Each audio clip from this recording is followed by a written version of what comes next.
I am, yes. Okay, we'll call this meeting to order. Would everybody please join me in the pledge of allegiance? I pledge allegiance to the flag of the United States of America and to the republic for which it stands, one nation, under God, indivisible, with liberty and justice for all. roll call. Here.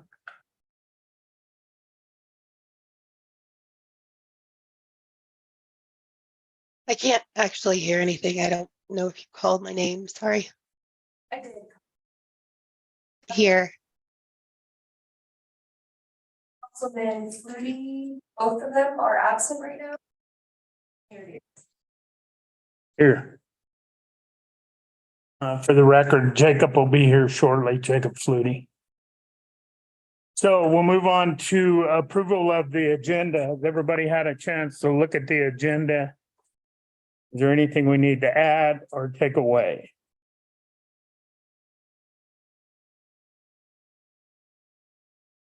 Do I have a motion to approve the agenda? I'll make a motion. Do I have a second?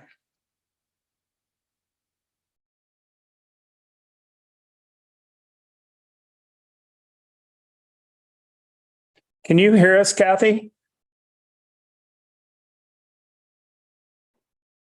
I can, yes. I need a second to approve the agenda. I just seconded. I don't know if I'm cutting out.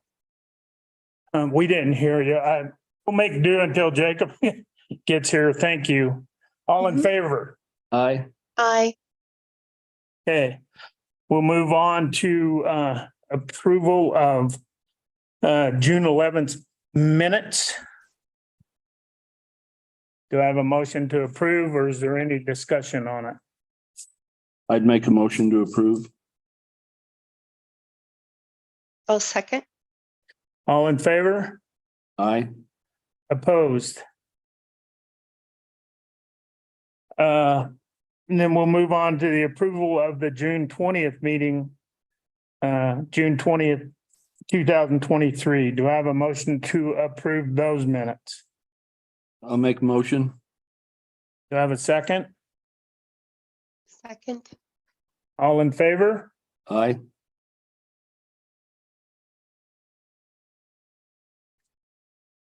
Seconded. And- I heard it. Oh, okay. All right, thanks. Motion carries. Okay, payment of the bills. We have deposits in the amount of $460,153.19. Accounts payable are $57,873.66. Payroll in the amount of $38,484.98. And transmittals in the amount of $62,478.55. Any questions or discussions on the bills and the transmittals?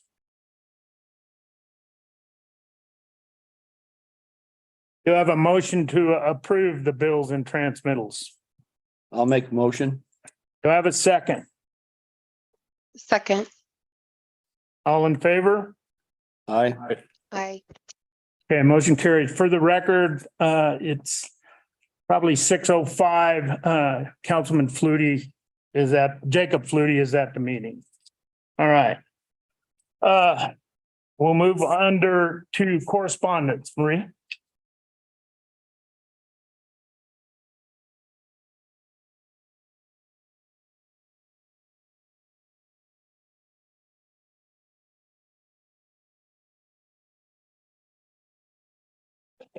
Correspondence is from the U.S. Department of Homeland Security, from FEMA. And it's regarding our appeal start. It says, "Dear Mayor Davis." Pardon? Do you want me to read the- You can just go through what it's about. I'll read. That's good. On September 8th, 2022, the Department of Homeland Security's Federal Emergency Management Agency provided your community with preliminary copies of the revised flood insurance rate map and flood insurance study report for Carbon County, Wyoming and incorporated areas. FEMA has posted digital copies of these revised report materials to the following website. The preliminary firm and FIS reports include proposed flood hazard information for certain locations in the town of Saratoga. The proposed flood hazard information may include addition or modification of special flood hazard areas, the areas that would be inundated by the base flood, base flood elevations or depths, zone designations, or regulatory floodways. We have published a notice of the proposed flood hazard determinations in the Federal Register and will publish a public notification concerning the appeal process in the Rollins Times on or about July 19th, 2023 and July 26th, 2023, and in the Saratoga Sun on or about July 20th, 2023 and July 27th, 2023. We will also publish a separate notice of the flood hazard determinations on the web portion of the FEMA website. These proposed flood hazard determinations, if finalized, will become the basis for the floodplain management measures that your community must adopt or show evidence of having in effect to qualify or remain qualified for participation in the National Flood Insurance Program. However, before any new or modified flood hazard information is effective for floodplain management purposes, FEMA will provide community officials and citizens an opportunity to appeal the proposed flood hazard information presented on the preliminary revised firm or FIS report posted to the above reference website. So they are going to allow for a 90-day appeal period following the second publication of the public notification. And I think that's about it. It's about the appeal process. When was they gonna post their second notification? The last week of July. We'll let them post that. What I'd like to see, I would like to see a public hearing sometime in August, like at our second council meeting of the month, and let's get some input from the public since there was concerns.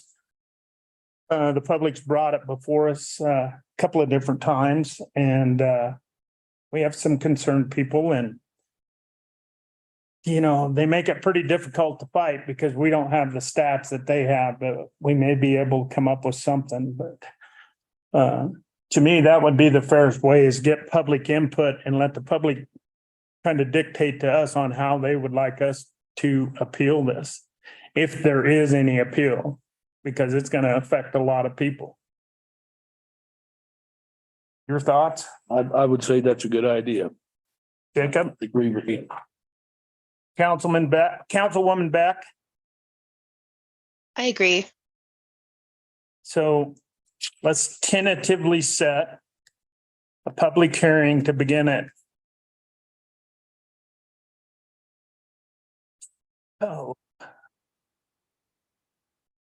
Just in case, let's go at 4:30. On August 18th, I believe, is our second council meeting. Let me verify that.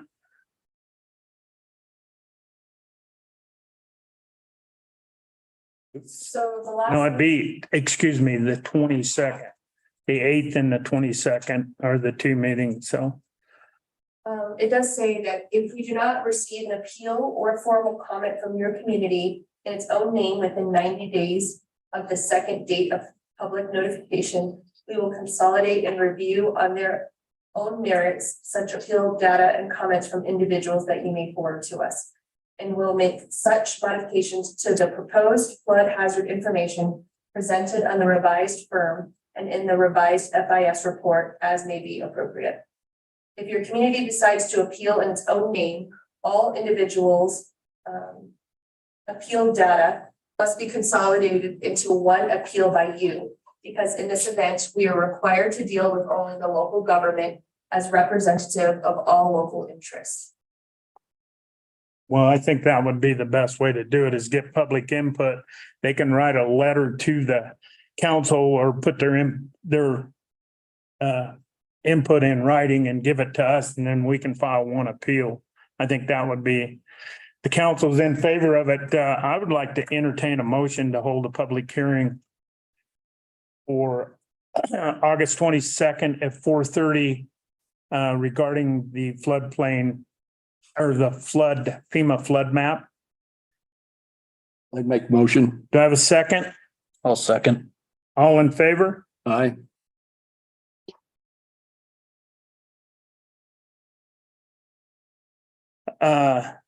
Opposed? Okay, we'll move forward with that. Any other additional correspondence?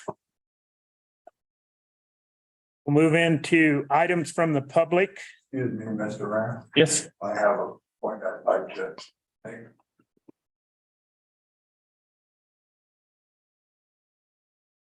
As a reporter for the Rollins paper, I have a couple of questions. This is your first meeting for the month of July. Second meeting for the month of July. Did you hold a special meeting that? Yes, we did. I missed it. All right, thank you. That answered it because I was wondering how payroll was met. So, Yes. all right.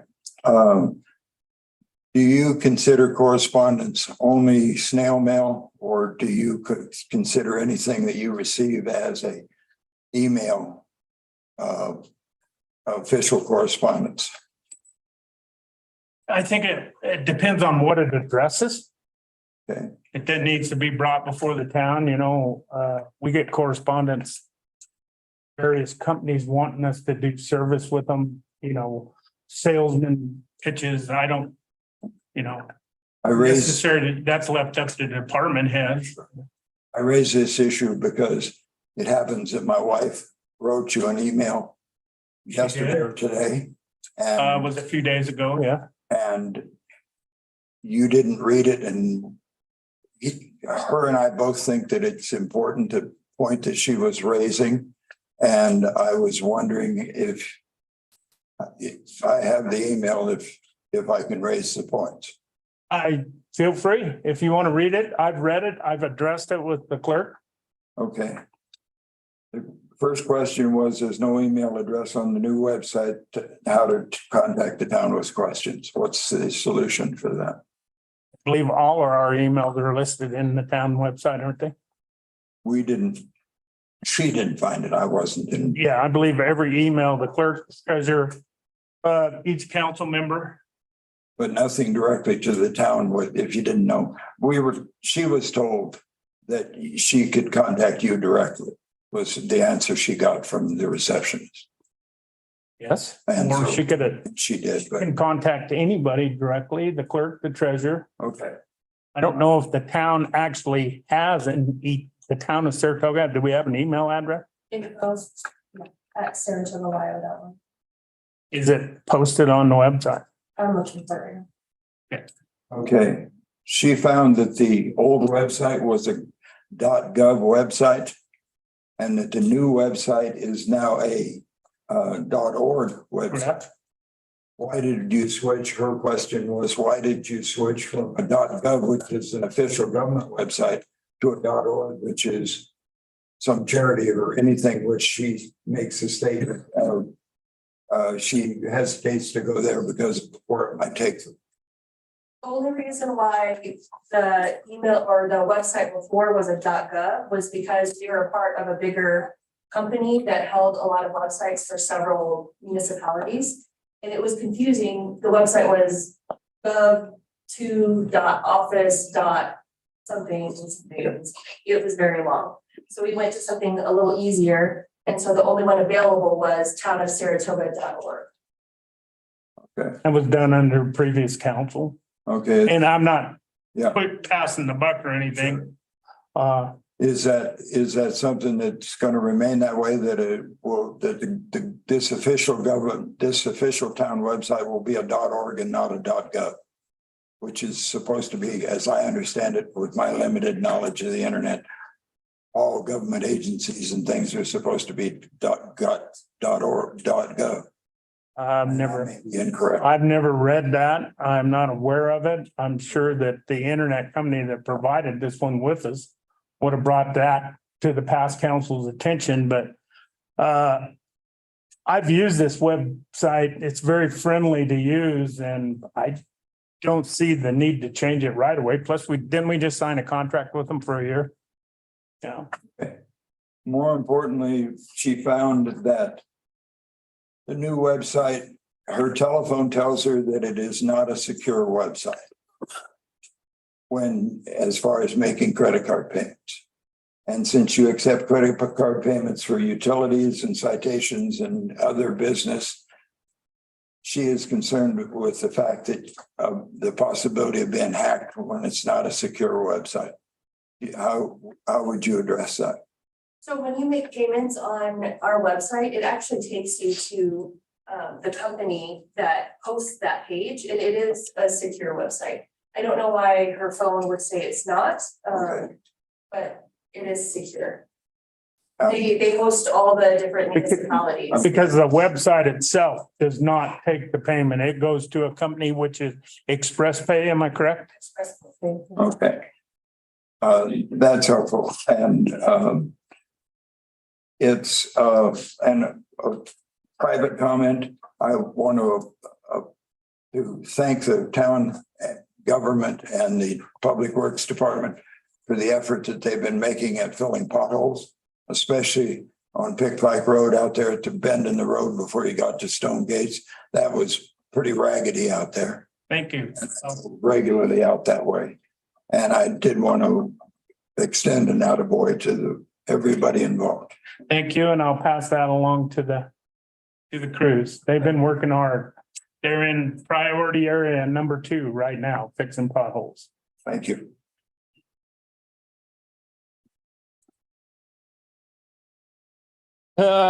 Any other items from the public? Okay, we'll move on to we have an extension of a permit for a camp trailer. It's in the area of 9th and Farm Street, between Farm and I believe Hugus. And the guy's building a house there. The previous council gave him a permit to park a camp trailer there while he builds his house. And it was good for 90 days. His time is up. And he can ask for one extension, which is another additional 90 days. The gentleman's name is David Lindsay. And council's thoughts, questions? I wouldn't see a problem with it. I don't have an issue with it. Councilwoman Beck? Oh, I have no issue. Then I would entertain a motion to give this, to extend this permit for this trailer for another 90 days. I'll make a motion. Do you have a second? I'll second. All in favor? Aye. Opposed? Okay. We'll move on to another item from the public. This come in from Nancy. And correct me if I say this last name wrong, Jansa. She owns the apartment buildings behind the Come and Go. She called me the other day. She had a couple of complaints. Well, she actually had 3. And one of them was we've been grading the alley because that alley gets quite a bit of traffic. Some of the traffic, people use that to access their garages in the back. Plus, some people leave the Come and Go from there, which I probably have. Anyway, she complains that it causes a lot of dust and problems for her apartment buildings.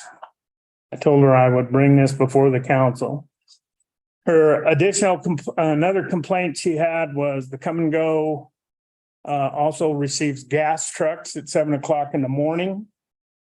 And they create a lot of noise and when they're unloading their gas, and that's a highway business. I explained to her our noise ordinance goes from 7 p.m. to 7 a.m. till 10 p.m. for a certain amount of noise. And so there wasn't much I could do on that. The other one was I never had a chance to get with the Come and Go manager, the Porta Johns there. And I think she said they're not temporary, but they were gone all last winter.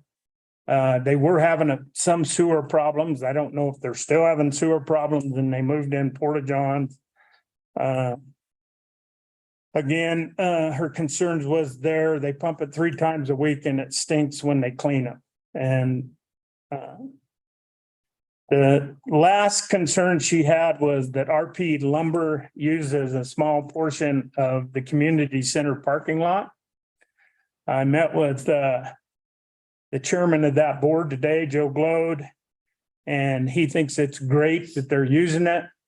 He says it's just another business in town trying to survive, and people are trying to make a living, and the community center has no issues with that. I guess I'm looking for some direction to the council on how they want to direct me in replying to this. As far as grading the alley, we have graded it. It was graded last week was the last time, but I don't know if we can limit traffic up and down the alleys. Chief Morris, do you have any input on that? Right way. Yes. I don't believe. I guess we could post a speed limit sign of 10 miles an hour or something like that, but Can you treat the alley with some oil or something to cut down the dust? probably not oil. We could probably treat it with some mag, but then everybody in town is gonna want their alleys treated with mag chloride. So, that's a hit and miss situation. It's a possibility if that's what the council so chose. Honestly, I don't know how much traffic goes up and down the alley. Yeah, I've been up and down it, leaving to Come and Go. But There's a fairly significant amount. I mean, there's a lot of people, like say, come and go through that quite frequently. is there? Yeah, there is. But that is a business, Mr. Josh. Just thinking out loud here, it's perhaps as far as the mag chloride idea. I thought you just had a quick. Sorry. Just a quick spitballing more as a community member, is as far as that alleyway goes around Come and Go, due to the amount of traffic that's up and down it. The idea for mag chloride could, potentially be stipulated based upon the fact that it is a retail business with traffic going up and down it, which would potentially prevent, say me from coming back in a couple of weeks going, hey, you want a mag chloride in my alleyway too? So just kind of spitballing there is of having a particular threshold for either mag chloriding or using rotomilling or something like that to reduce the amount of grading the alleyway has to have done. I talked to Mr. Lasco, the town superintendent over the street. In fact, Mike and I actually went around town and rode around. We looked at that alley. I'm not for sure we have enough crushed roto mill to take care of that right now. And I don't know if everybody in town has dealt with mag chloride when it rains. That'll be the next thing that somebody's an issue with, because mag chloride is perfectly safe. It's environmental friendly, but it will eat your concrete if you get it on the bottom of your vehicle, and it is very nasty stuff. It'll corrode your wires. So, I'm up in the air on that. I would say leave it just like it is. We keep blading it, and when it needs bladed, I guess if the wind's blowing hard, we could run a water truck down it once in a while. something like that. But Do you have any thoughts, Kathy?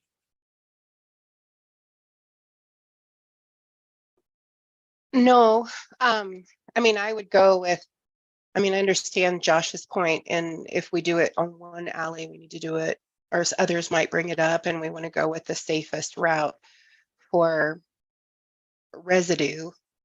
So are there any other options beside standard compaction and a water truck or something like that? The water truck would be used if we had time. If we're not, that's the worst thing about using the water truck. It's not feasible to use. Occasionally maybe, but you'd have to bring somebody in and it'd have to be watered probably at least 2 to 3 times a day would be my guess to keep the dust down. Yeah, I don't have any experience apart from water trucks for dust suppression, so.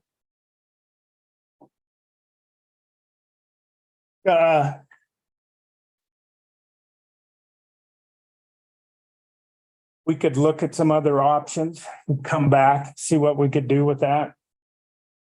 Look for a solution, talk to John possibly and see if he'd have any ideas on it.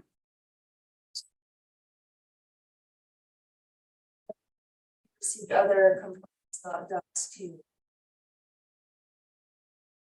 Oh, yeah, I deal with that regular. And they are running water trucks up there constantly right now.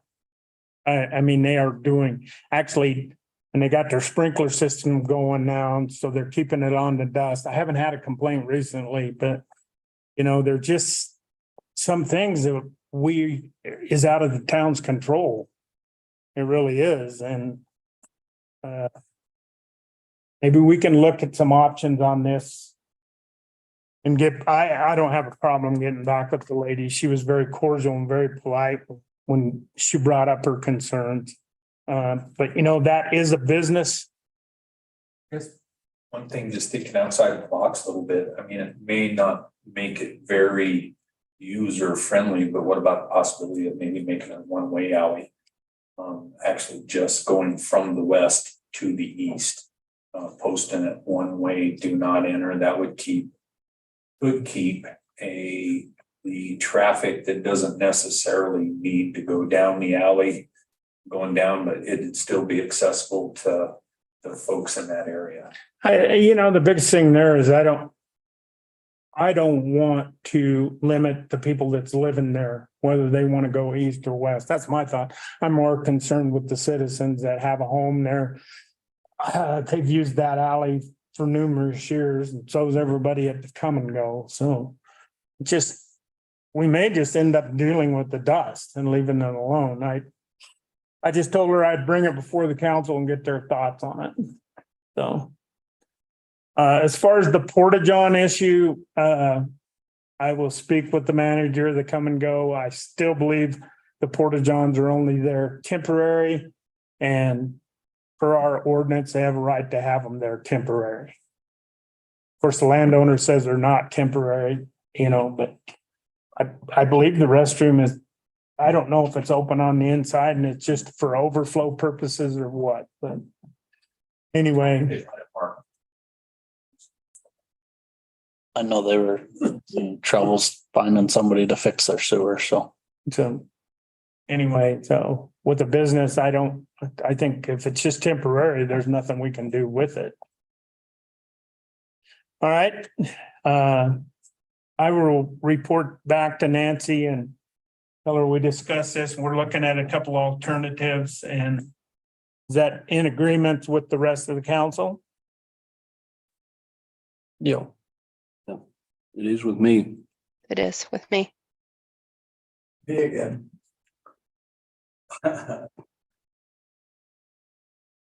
We newspaper or? Just citizens comment, Okay. probably. Nancy raised the issue. How about, I'm aware that the lumber is being put in the alley behind the lumberyard.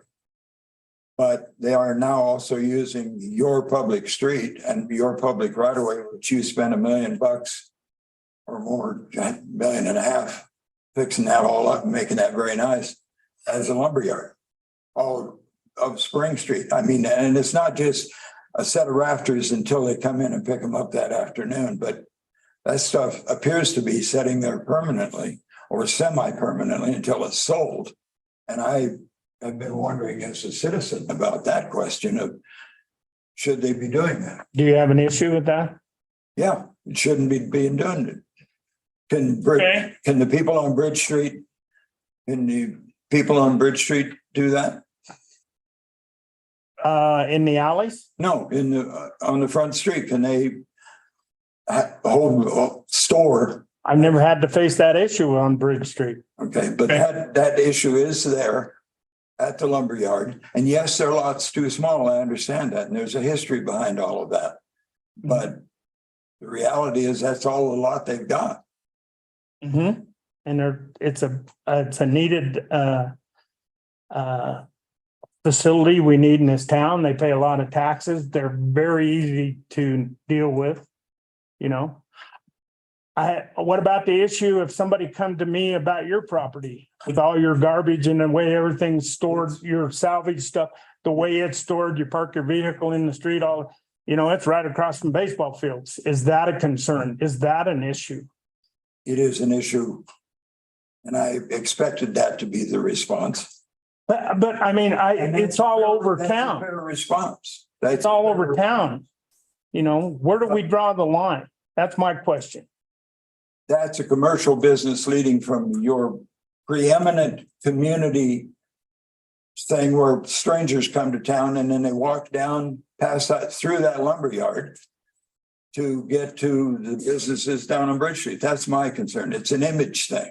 Okay. And over there in my corner, yes, I'm cluttered and I admit it. And if you want me to go home and take care of it, I'll go home and take care of it. And you're a business also, correct? You have a business? I run a business, not from that address. I run a business from a post Okay, office box. but you still operate a business and your business, sometimes your vehicles go home loaded, correct? Yes, they do. Okay, we have a baseball field right across the street from there Yep. where people come in town to play baseball. I mean, to me, I look at it, what's the difference? To me, it's a great big difference. I don't see it. And if you don't see the difference, if you're setting a precedent that says that retail business can use the public sidewalk to store their goods to be sold to the public, then that's fine. Okay. As long as you're setting that precedent by failing to address that, since it was raised, not by me, but by Nancy. Another person. Okay, my second question to you. How far does the right of way, does it go right up to the building? Whose sidewalk is that? Most of it's stacked right again the building.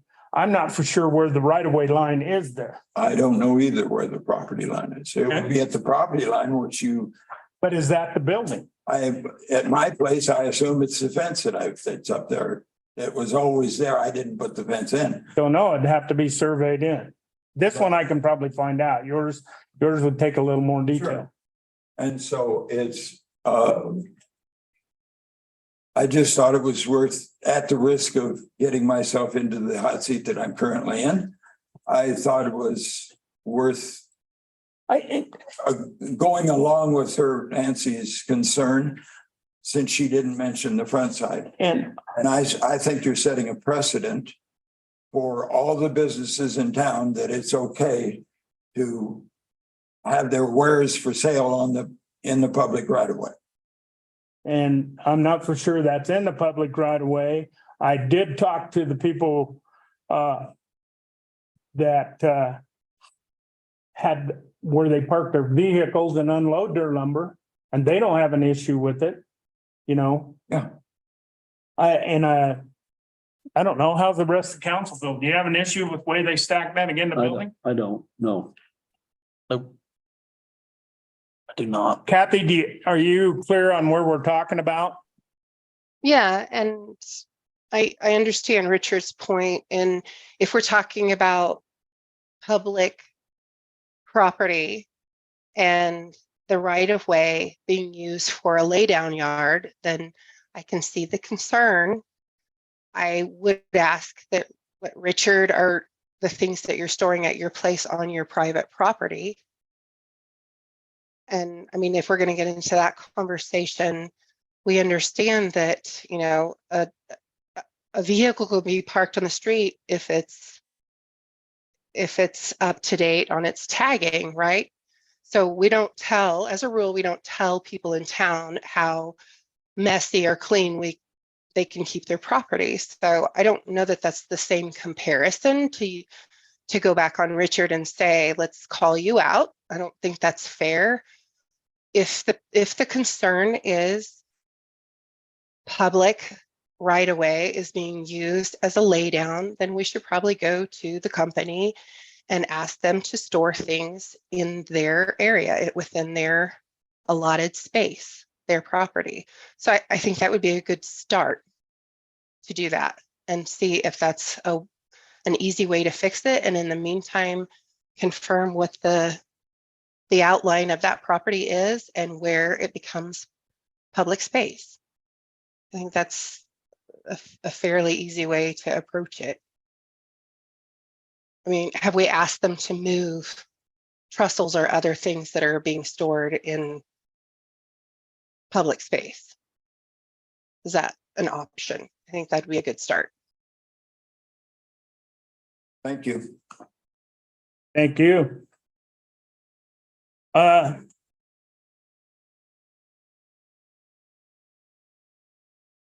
Well, I think the first thing we have to decide or have to determine is where the public right of way is, where it begins and where it ends in that area. And I'm not for sure where it is before we could move forward with anything.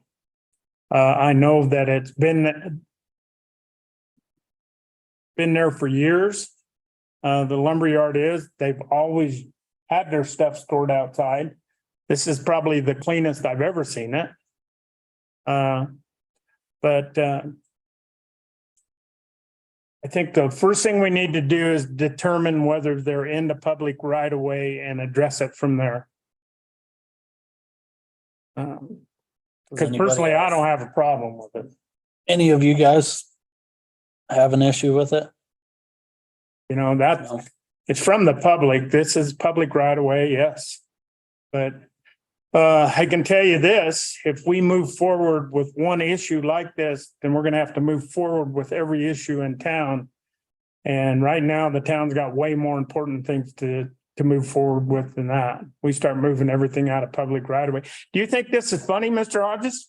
No, You're kind of smiling and grinning. I'm thinking I've gone on to something else. Okay, I've been properly and legitimately chastised. And I will take that under consideration and seek to improve my little corner of Saratoga.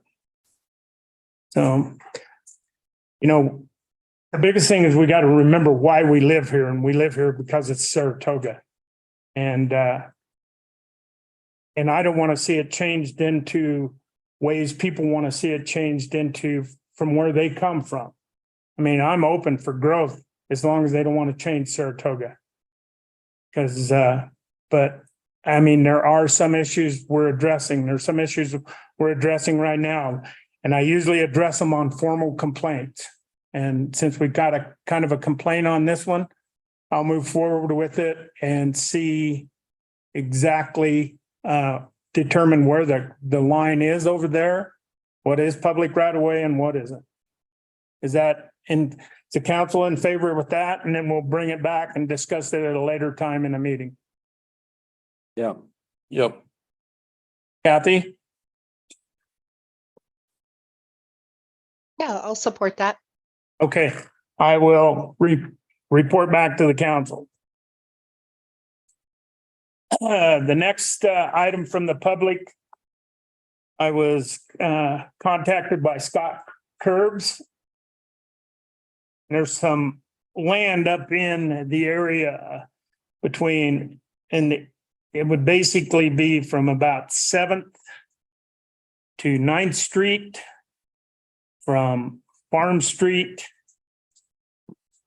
north over to Hugus, if Hugus was there. There's some ground over there. A landowner said Scott could move cattle or sheep in there to graze out. I think it's been done in the past. I was told that there's been problems with animals getting out. So I'm bringing this before the council. You're looking at an RD 7200 single family dwelling home which if you go to our ordinances, the only thing allowed basically in town is a horse. Could be a number of horses per individual that's living in that house. I wouldn't make the decision on this. Mr. Kerb, he's basically gonna bring in cow panels and put them up, and he wants to graze these areas off. You're aware where we're talking, because it's right across the street. I know it kind of raised a big stink. They did it last time, but I personally don't have an issue with it, but I don't know what can of worms you're gonna open with that. I would say if the residents up there don't have a problem with it, if they all say it's good, I would say allow him to do it.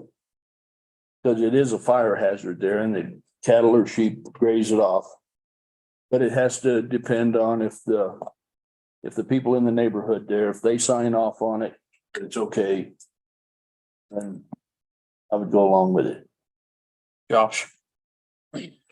Okay, so I'm gonna put this to rest for a minute.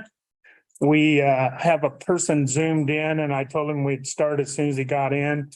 And we're gonna jump ahead a little bit and we'll come back to this. We're gonna move ahead to DPW with Lewis and Lewis. We have Josh Morris with the engineering company on this. We're moving forward. And this is their final pay estimate, and we're dealing with liquidated damages. And we're also dealing with items that will be taken, monies that will be taken from the liquidated damages before we agree to final assessment. So I'm gonna turn this over right now to Josh. Josh, would you explain everything that's going on? Yep. So where we are at now is we've received the final lien waivers. I think we actually got the last one today from the contractor. Beyond that, they've also ran their 41-day ad up to this point. So really we're to the point where we need to process the final pay estimate. To date, the council has withheld, should have this number in front of me and I don't, I apologize, but I believe it's about $96,000 in liquidated damages. Those have been withheld off the pay estimate. And so really with the final, my thought was we retained 5% up until the final pay app. So we've got the 5% and we've got that $96,000, which has been withheld from the contractor. And it's getting that liquidated damages number down to what the, I believe everybody's intent is to go for the, what am I trying to say? The actual damages on the project. So just more that discussion and just answer any questions you guys have. And if we can determine what those actual damages are, I will work with the contractor to get that final pay estimate processed and get them to sign and get it submitted to you guys. If you move into that at the Joint Powers Board, they were all in agreement, and Jacob was there too, of only charging actual damages. And right now, from what I can tell, everything we've got was, of course, TO's bill, your bill. And it was estimated at $58,313.02. We looked up all attorney fees from the time the project went over, which was from October 31st through completion date. Attorney's fees totaled $2,091. And then we had the town repaired one water leak on that in the amount of $4,800. I thought Caleb was going to join us, but evidently he forgot or got busy. So I come up with a total of about $65,204.02. And that would come out of liquidated damages, and that's all that Lewis and Lewis would be assessed for not completing for this project. It didn't get completed on time, but this was pretty much in agreements with all the Joint Powers Board members. And well, it was all. And so I guess we need to move forward from that. Josh, I have a question. Now, their bond that they bonded will remain in effect until the warranty's done. Is that correct? Something along that line to guarantee warranty work? How's that work? Chuck, I don't know if I know the answer. I apologize. So, You know, because if we don't have something to bind them somewhat too on that, I don't know how that warranty, we could ever collect on it if something happened. I mean, that's just the standard typical is you've got a 1-year warranty, you call them up, you express, hey, you got to come fix this. And usually they're pretty responsible. I've worked with Lewis and Lewis in the past. I would say I've had warranty issues with them on other projects. They've always been responsive. They've always fixed them. Just to smooth that over. But I'm just not sure if the bond would stay in effect. I don't believe it would. Okay. That was just a question I had. And I don't have an issue with Lewis and Lewis. I've worked closely with Caleb since taking office, and with Lewis and Lewis. In fact, we bought some asphalt from them just recently, and they've been good to work with. So council's thoughts. Jacob? Same as my, Pardon? just the same as the Joint Powers Board suggestion, and That'd be how I'd feel also. whatever that total is. Kathy? Are we removing all contingency? Do we have any contingency in place, Josh, right now? Or are we cashing out the contingency as well? So yeah, like the retainage is all paid out. So yeah, this is true final, like this is per state statute. You're basically paying them for all the work. You're saying we've accepted all of the work. So we've done substantial completion. We've done the punch list.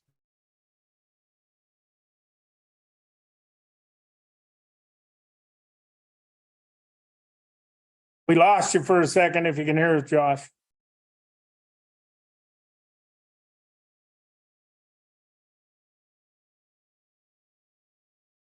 Is he still connected?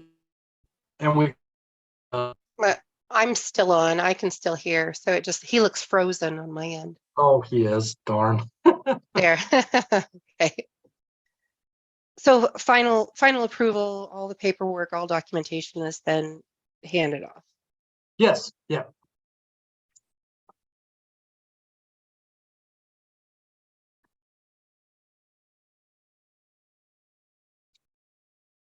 Well, I guess what I would ask is to move forward with final payment with Lewis and Lewis. Only holding back LDs to cover the amount of $65,204.02. Could I get a motion stating that, or does it count?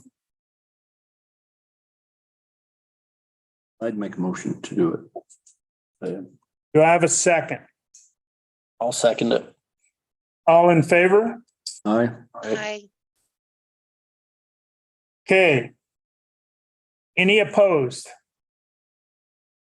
And by the way, just for another thing, all liens have been there was no liens on the project or anything. Correct me if I'm wrong, Josh. Yeah, I think we got all the lien waivers from the contractors. There was one that was hanging out there for like $200. We finally got today. So yeah, I believe we reviewed those. We're happy on our end. So Okay, I think we're done with that. I think when you put your little John Henry on final payment and send it over to us, we'll get that taken care of. okay, I will work with Caleb this week to get all that wrapped up and appreciate it. So All right, thanks, Josh, for coming on. thanks, everybody. Have a good day. Okay. Okay, let's back up to Mr. Curbs. And on grazing cattle or sheep up in the area of Farm and Hugus on 9th Street. The only thought I would say is it doesn't affect my house. It doesn't affect Mike's house. Probably a lot of people it doesn't affect. It may affect Jacob, but to me, I think that the people that live up there should have the input on whether they want to allow cattle, being close to their house or sheep or either one. So to me, I think it should be handled kind of like a variance. And I think Mr. Curbs should have to go to each property owner up there and get their opinion, and then the council weed it out from there. I mean, I hate to hold him up from getting in there, but it's kind of what the public wants, what they want to see up there. And if they approve it, then I say the council move forward and just tell him to go ahead and put them up. But I think we need to see, the variances run in a 300-foot, and so does zoning changes in a 300-foot area around there. I think that's my opinion. That's mine as well. I agree. I think we definitely need to have a time limit on it. Yeah. So that it doesn't turn into a Yeah. forever kind of What thing. do you, 30 days, 60 days? Kathy, do you have any thoughts on this? Has this been brought up to planning and zoning group so that some research can be done, like precedents on this? Or if there is some kind of agreement that can be made? I mean, because really what's to stop anyone to make changes to ordinance or look for exceptions? Yeah, and that's probably true. We'd probably need attorney's blessing. Josh, you had a point to make?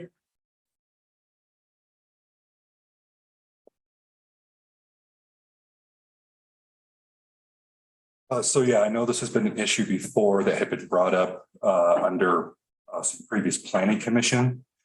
I think at the time, one of the discussions was how because that was zoned RD 7200 and it had gone for a time without any livestock on it, there was no way that, per town ordinance, that livestock could be allowed back on it versus say property owned by say the Stallings, which has had chickens on it and other animals since time immemorial. Per the town's own municipal code, anything that was grandfathered into zoning is no longer grandfathered once it stops having that use. That is correct. On the variance side, I will say as a member of the public, I don't live in that area of town. But I would say as a member of the public, I do appreciate the variance approach. Just because, if Mr. Curbs were able to put sheep on someone's property, what would stop me from saying, well, my wife wants, 30 emotional support chickens. Sorry, neighbors, you have to deal with it. I know the term precedence has been used a couple times tonight. That seems to be the word of the day, but yeah, definitely the variance idea seems to be, at least somewhat of a olive branch between the two ideas. So. Thank you. Do you have something, Amber? I just, I think it might be difficult to get neighbors within 300 feet of that property because it is. I don't know if there are any properties within 300 foot of that property. It'll be, if I could, and it's hard to describe, but if you go down. My house is right there. Yeah, I'm actually their closest neighbor and I was just gonna. But everybody along Down Farm. below, but Right. across from my house. Right, down there where I guess they're building that new house, right in there where. Yes, it's Yeah, it's Down below right that. below. yeah, right in front of the church, correct? No, it's actually below that. It would be probably closer to 8th Street. The lots straight across from my house that are open there. Uh-huh. It's And- those down Down. To the ditch. Okay. where they put all the T-posts down. And just for a little bit of history on that, I think just because we've lived there and we were kind of in the middle of it when we were building it, it was kind of a neighbor war with Scott and one of our other neighbors, that there was a dirt mine or a rock mine or something that was involved, and it was a bit of a neighbor war, just as a little bit of history as to why the cows became a problem historically, because he has had cows and sheep over there in the past. But anyway, I just wanted to say that we're fairly close, and we actually really like to have the animals over there. It's part of the reason we moved here, is so we could see the horses that Bob has and the cows, and Mhm. that's part of the reason we bought that property. So, So you Anyway. have not, you wouldn't have a oh, problem? no. And we've told Scott that we have no issue with Bob's horses, his cows, his sheep. Yeah. And sometimes they do get out, but they're always really quick to get them in, and they don't go very far. There's not really far for them to go over there. So, yeah, we've got, helped get them in a couple times. So, And that's the thing, per ordinance, people are allowed horses. Mhm. But not farm animals. Unless you're like in high school. FFAs. 4-H, special variants. FFA or something like that. That's the only way that, Property that he's talking, is that within 300 feet of like your house, Jacob? oh, it's right across the street, Right across the street, those lots that, probably within 100 feet. okay. Yeah. So, and that's why, to me, a variance would be the way to handle it. And that puts the burden back on him to go talk to each property owner that's within that 300-foot range, and you'd be probably just out of range, but He's had them on the property that Randy owns. He's used Randy's property before. well, I've seen some sheep down there, and yeah, that was never brought up to us. It's just right here on the city limit, and Randy's within the city limits too. So, it to me, to get that close to the houses is a different situation. That's why I was thinking variance, but I'll go with what the council says. If it's a variance, it'll have to be brought before the planning commission to start it. So it's kind of the direction the council wants to persuade. You can say go before the planning commission, or we can address it right now. Or but I think the public should have some input on it. The people that live up there. Yeah. The people that live up there, if they're good with it, I'm good with it. But if one person that's in that doesn't want it, then I would have to say no at that point. But some people might like cows, some others might not. Kathy? Yeah, I'd say if it's not covered in the ordinance, it would make sense for him to pursue a variance and get the supporting documentation and come before the council, but definitely get some input. I would like to see some input from planning and zoning group on that. And then all of the documentation is in place, and we're compliant if it's ever brought up later. That would be my suggestion, that we pursue it that way. I agree. I believe we're all in pretty much agreement. Let me read. The council's in favor of it. I'll reach back out to Scott. I'll have a chat with him, and we'll move forward from there. And he may not want to go to any trouble to pursue this. I don't know.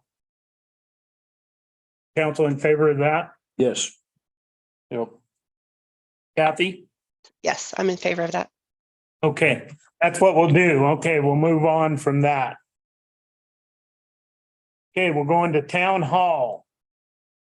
Looks,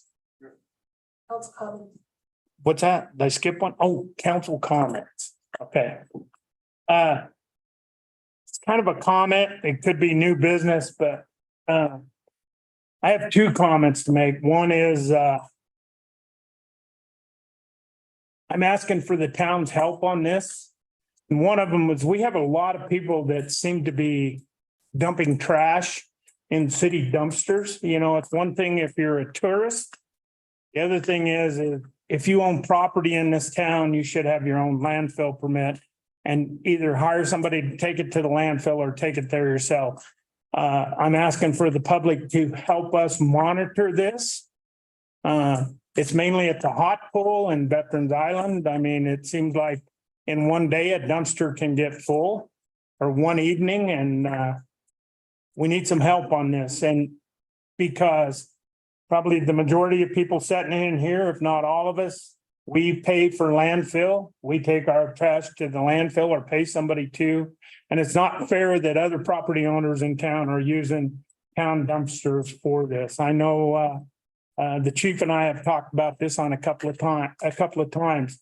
And to go along with that, the free wood that the sawmill was given out has now been stopped because of people dumping their trash up there and then loading up with wood. So I support him 100% in closing that. I hope he feels sorry for some of the people in town and opens it back up because it was a big asset to a lot of people. And so if the townspeople will help us on this, you can either contact somebody at the city hall or you can get a hold of the police department if you see this.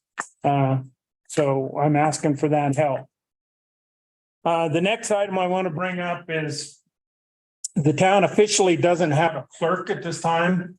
I would like to appoint Marie Christian as interim town clerk part-time until we get that position hired. I'm hoping to close. At this time, we have 3 applications, hopefully to have a 4th one soon. And I would like to close that by August 1st, if possible, and start interviewing the applicants that we have. But at this time, I'd like to entertain a motion to approve my appointment as part-time interim clerk. She'll be helping out at council meetings, helping out the 2 girls in the office from time to time. And then she'll be preparing for the council meetings. And that makes it official since her last date was actually Friday. I make a motion to do that. Do I have a second? All in favor? Aye. Opposed? Okay, you're officially interim part-time clerk. All right. Do you guys have any comment? Does the other council members have any comments? Okay, we'll move on to special permits. The first one up is, looks like it's going to be Mother Mountain Anglers. So on page 32, on page 30. Just for anybody that doesn't know me, I'm Josh Craig. I'm here representing Mother Mountain Anglers tonight. First and foremost, you guys, I know you're very busy, so thank you very much for allowing me to speak here tonight. What we're proposing is a special event. We're calling it the Aunt Scary Extra Fun Run. This would be the 2nd annual one that we've done. So what we've done as an organization is we've created a memorial fund in honor of Carrie Craig, which I'm sure everybody is familiar with that person. And this is our fundraiser for that. So with that money, we're doing grants for different community members, mostly school age kids. Like, for example, we just bought a bunch of fishing rods for the summer school kids up in encampment. As that fund grows, we hope to offer a scholarship to a Valley kid and just maintain that through a year-long thing. What it is, it's a float, poker run. We will put in here at the hot pool, we'll take out at foot. And it's just kind of your run-of-the-mill extra fun day. And we'd hope that you guys would allow us to do that. Is there any questions regarding this?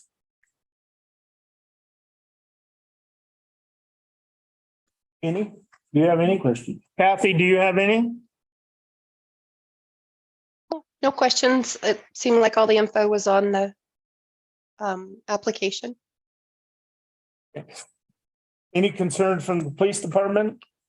I know there won't be any from DPW or the water. We did obtain an open container permit there. You've probably seen that. So we're trying to cover all our bases and be thorough with you guys. Okay, well, just be careful with that when you guys get out. Certainly will. Maybe some designated driver. No, and I think that'll be something that'll be covered. So Okay, thank you very much for your time. thank you. Could the chair entertain a motion to go ahead and grant this special event application? I'll make a motion. Do I have a second? I'll second. All in favor? Aye. Opposed? We'll move forward. Special event application number 2. Looks like the 12th Girls Night Out. Is there somebody here representing that? Oh, are they both sick? Okay. You want to give us a little brief history on this, Marie? Because I'm looking for it and I don't see it. It's page 40. And this is for August 19th, noon to 10 p.m. Their 12th annual Girls Night Out, and it's a showcase of female musicians. We are.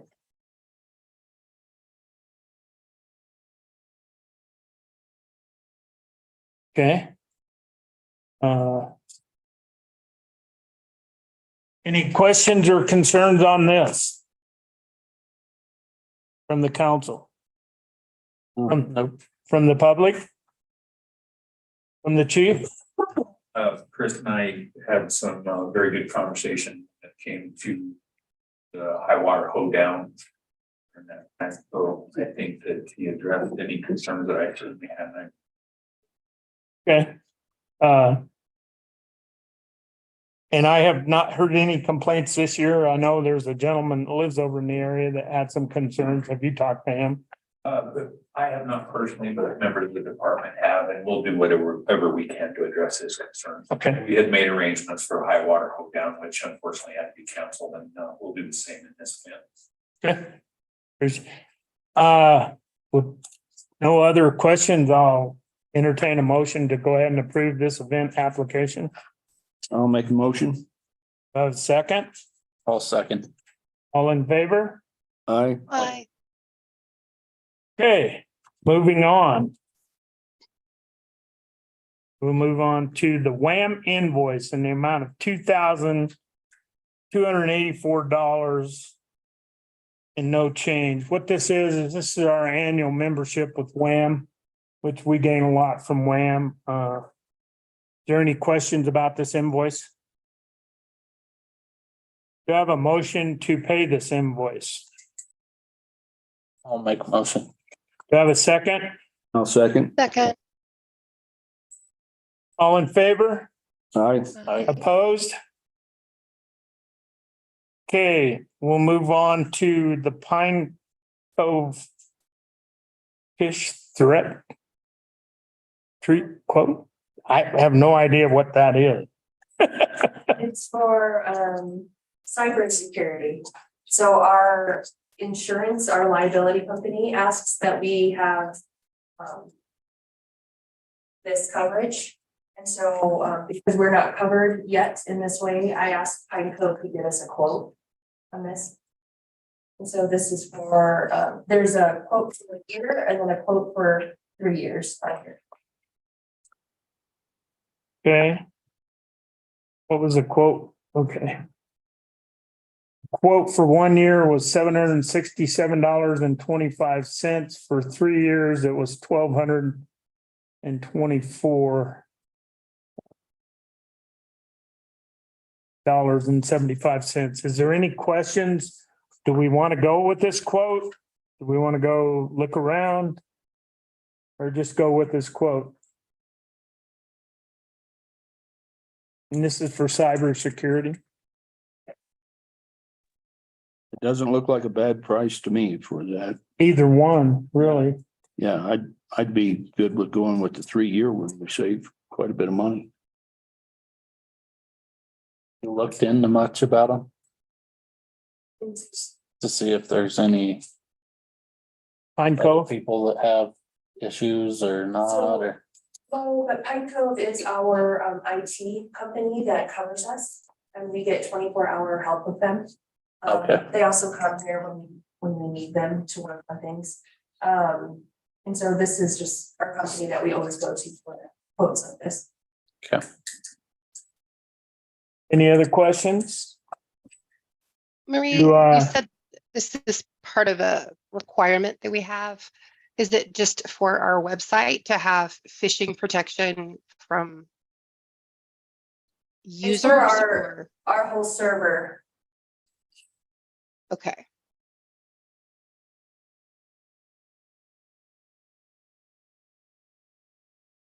You want to entertain that as a motion, Mike, or Yeah, I'd say so if we need it, we need it. you want to officially make it Yeah, I'd make a motion that we do the 3-year deal. with Pine Cove for the amount of $1,224.75? Yes, Do I have a second to that motion? I'll second. All in favor? I, I, Okay. Handle. Hey, we've got the 21. Kathy, were you able to get a copy of this audit findings? Since you come down with COVID, I don't know if you was able to pick one up or not. yeah, I did get it. It was in my box and I read through it once. Okay. I have not, I've just gone through it one time. Because if you hadn't got a copy, I was gonna table this until you was able to get one. So we'll move forward with that on the. Marie, would you please relay the findings from the audit? The Honorable Mayor and Town Council have audited the cash basis financial statements of the governmental activities, the business type activities, each major fund, and the aggregate remaining fund information of the town of Saratoga for the year ended June 30th, 2021. Professional standards require that we provide you with information about our responsibilities under generally accepted auditing standards and the government auditing standards, as well as certain information related to the planned scope and timing of our audit. We have communicated such information in our letter to you dated April 2nd, 2022. Professional standards also require that we communicate to you the following information related to our audit. Significant audit findings, qualitative aspects of accounting practices. Management is responsible for the selection and use of appropriate accounting policies. The significant accounting policies used by the town of Saratoga are described in note 1 to the financial statements, as well as new accounting policies the town is evaluating for adoption. The application of existing policies was not changed during 2021. We noted no transactions entered into by the town of Saratoga during the year for which there is a lack of authoritative guidance or consensus. All significant transactions have been recognized in the financial statements in the proper period. Accounting estimates are an integral part of the financial statements prepared by management and are based on management's knowledge and experience about past and current events and assumptions about future events. Certain accounting estimates are particularly sensitive because of their significance to the financial statements and because of the possibility that future events affecting them may differ significantly from those expected. Certain financial statement disclosures are particularly sensitive because of their significance to financial statement users. The most sensitive disclosures affecting the financial statements were the basis of accounting used for presentation of the town's financial statement described in note 1, which is a cash basis of accounting. Additionally, the disclosure in note 4 describing the town's portion of the state's unfunded pension liability is sensitive because it describes a liability that would be presented if full accrual statements were presented. The difficulties encountered in performing the audit. We encountered no significant difficulties in dealing with management in performing and completing our audit. Corrected and uncorrected misstatements. Professional standards require us to accumulate all known and likely misstatements identified during the audit, other than those that are trivial, and communicate them to the appropriate level of management. Management has corrected all such misstatements. In addition, none of the misstatements detected as a result of audit procedures and corrected by management or material, either individually or in the aggregate, to each opinion unit's financial statements taken as a whole. Disagreements with management. For purposes of this letter, professional standards define a disagreement with management as a financial, accounting, reporting, or auditing matter, whether or not resolved to our satisfaction that can be significant to the financial statements or the auditor's report. We are pleased to report that no such disagreements arose during the course of our audit. Management representations. We have requested certain representations from management that are included in the management representation letter dated June 23rd, 2023. Management consultations with other independent accountants. In some cases, management may decide to consult with other accountants about auditing and accounting matters, similar to obtaining a second opinion on certain situations.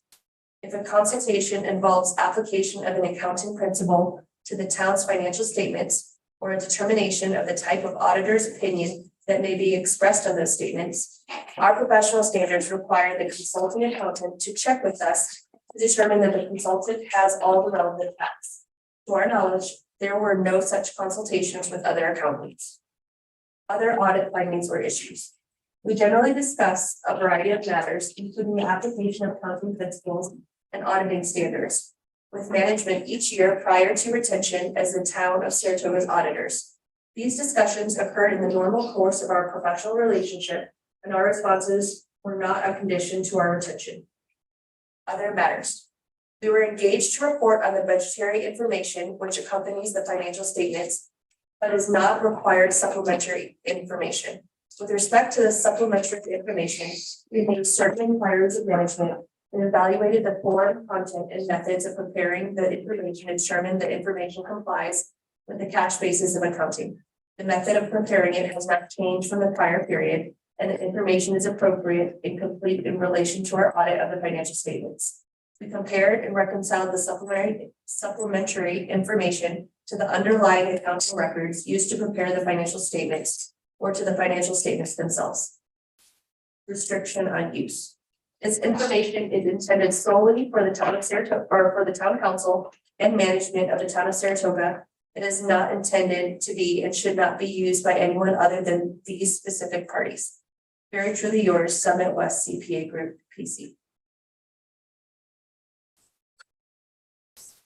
Are there any questions regarding the audit?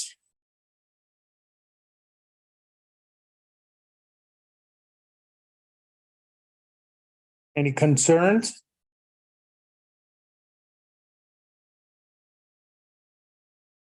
Accept it.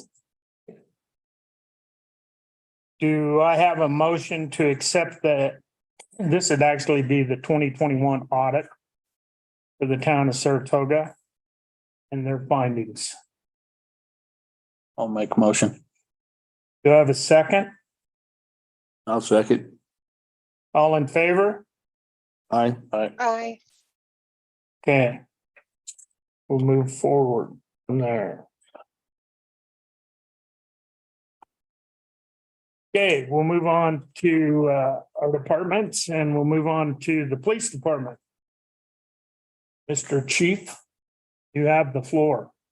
Good evening and thank you. First, our activity report. Since actually went back to the 4th of July, which was the regularly scheduled or would have been our regular meeting for the month. During that time in the last 2 weeks, we had 160 calls for service. I do not have a citation report for you today. I was not able to access the program. The only other thing I had tonight was we do have a service agreement that's coming up due for Motorola. The service and maintenance agreement basically takes care of our radio equipment. It's basically a continuation of agreements that we've had up until this. I know it did go down in price. I think there was a slight increase last year, but it really wasn't significant. With that being said, there is a monthly recurring fee of $1,422.66 per month. For the year, that would be $17,071.90. This is actually in quote form right now. We can sign the agreement. They would get us an invoice and start paying. That's my understanding.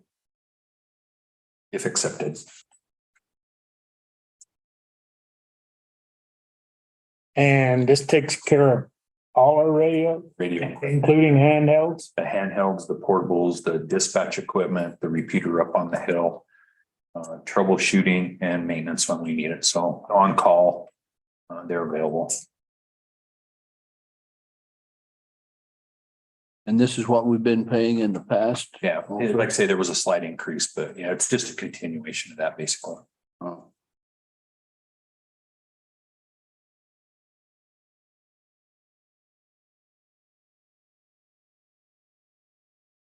Questions?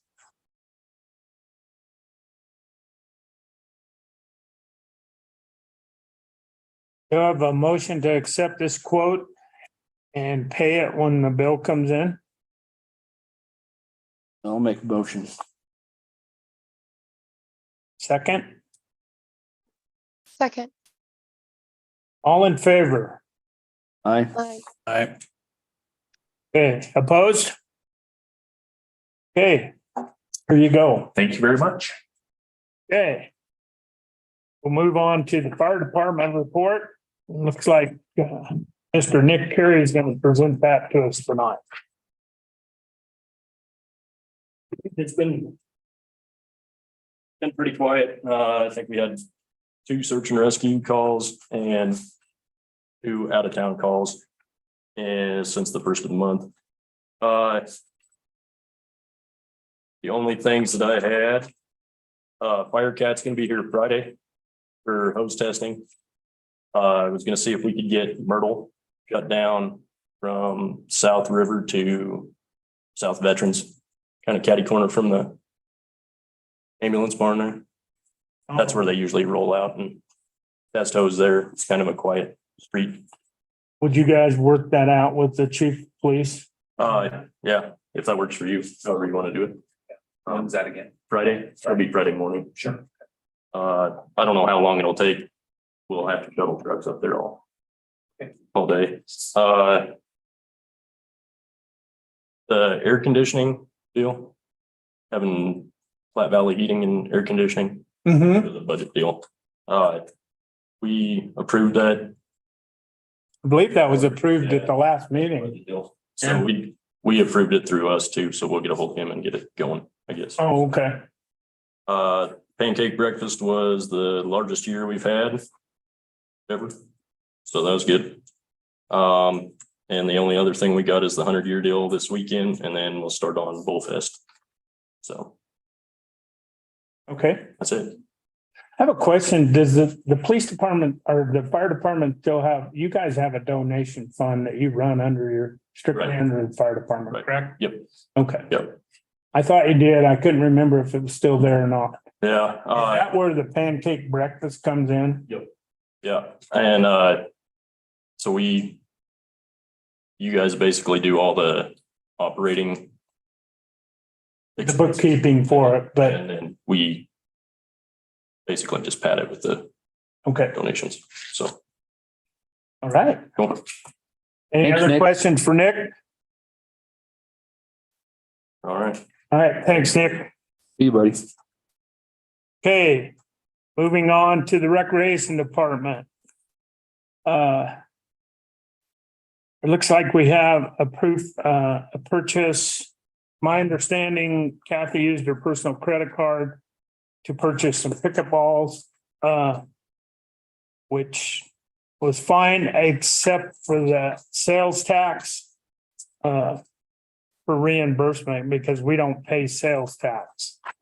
So that would be in the amount of, trying to find that bill.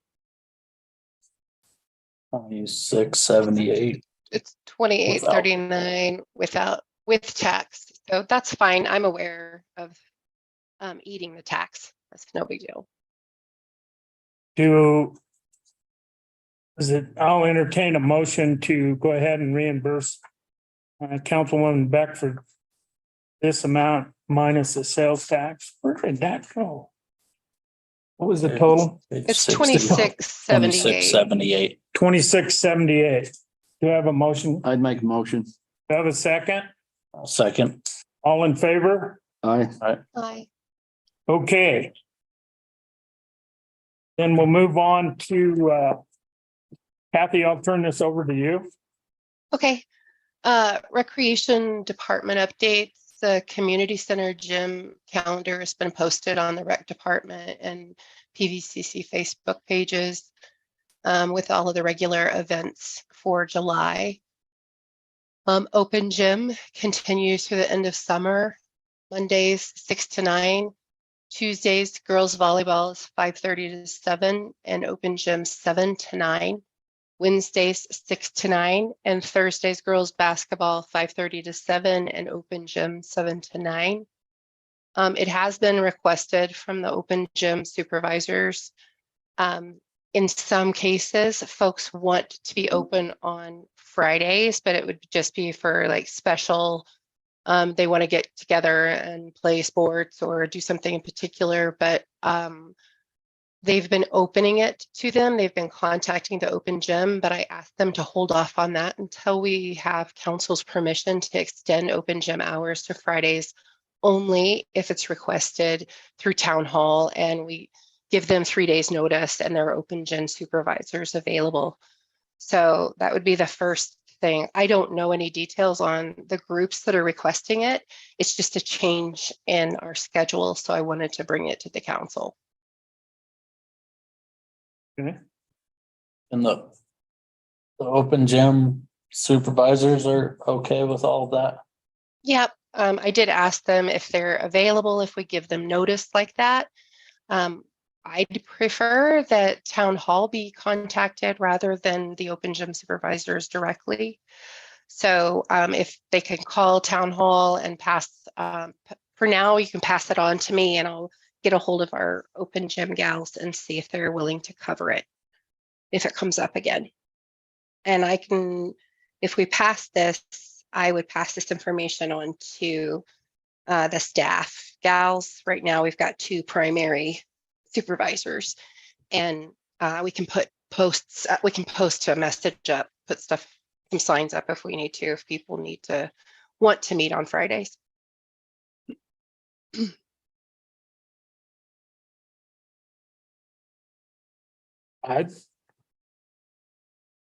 Town hall, I have a problem with them reaching out, and then I don't have a problem with it. Council? I don't have a problem with it, no. Well, I will entertain a motion to go ahead and approve this and we'll move forward. I'll make a motion. Do you have a second? I'll second. All in favor? Aye. Hi. Okay, Okay. The next one is to approve changes to the pool rate.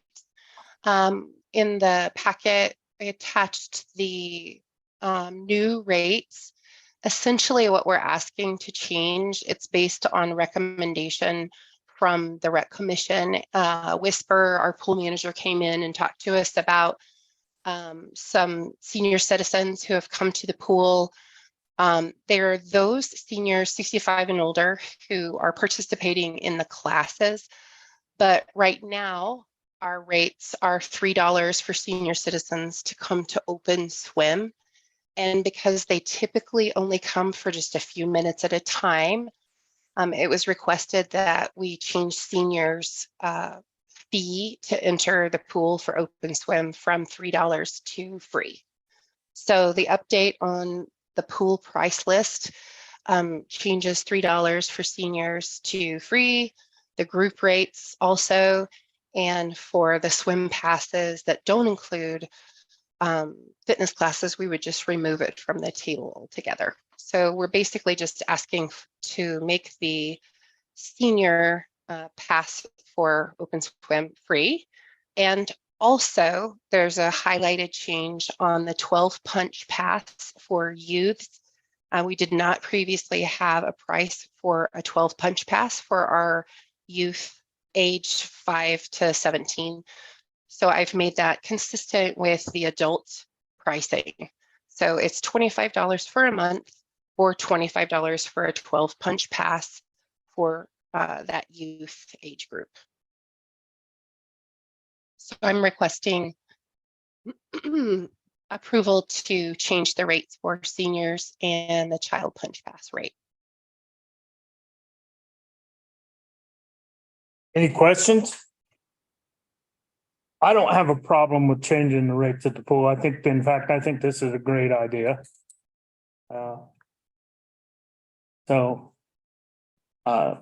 If there's no other discussion, I'd entertain a motion to go ahead and pass this as read. 65 plus free and the child punch pass changed. I'll make a motion. Do I have a second? I'll second. All in favor? Aye. Aye. Okay. Okay, next thing on the list is our request for payment for t-shirts ordered for the pickleball tournament. There were 57 bought, and we intend to sell them at the event at $20. So it's a $7 revenue for each one of those for participants and attendees of the event. We did go out to quote with several suppliers in town. I think there were, Amber has that in front of her, maybe 3 or 4 different quotes that we had for both t-shirt and design. And we went with Cowboy Couture so that we could sell these t-shirts at the event and future pickleball events that we have.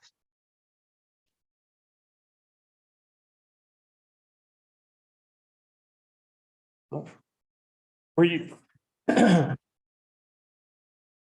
we normally get an okay to purchase ahead of time? Is that? We do. This is under $1,000. So technically we reviewed this with our rec commission, and I approved the purchase after the supporting documentation was provided for various quotes and designs, and the rec commission voted on the design.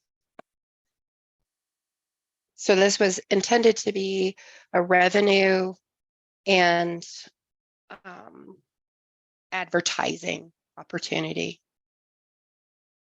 So we bought 57 at $13 for a total of $741. The invoice is in the packet, and we intended to sell them for $20 each.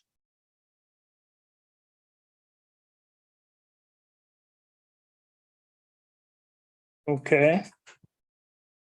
Did you read the email we got back from Kathy? I did, Chuck. I saw that just a little bit ago. I know that was sort of short Yeah. notice, the response there. It isn't, I mean, technically we have all the supporting documentation showing that we went out to quote from various suppliers in town. So I didn't see that as an issue. Otherwise, I mean, technically the purpose of this was to be a revenue opportunity and for advertising for the event. Okay. So I didn't see a conflict there. And if we don't sell them, I mean, it could be that we provide them as one of the prizes for the winners in the event, but we can also cover the expense for the t-shirts in the registration fee. So depending on how council wants to pursue this, I mean, obviously I would like to look at it as a revenue opportunity for the rec department, and we advertised it that way as operations and special events. Anything that we raise in donations from community businesses, if we raffle off anything's going to go to our special events program. Have the shirts been purchased then? Yeah, the shirts have been purchased and delivered.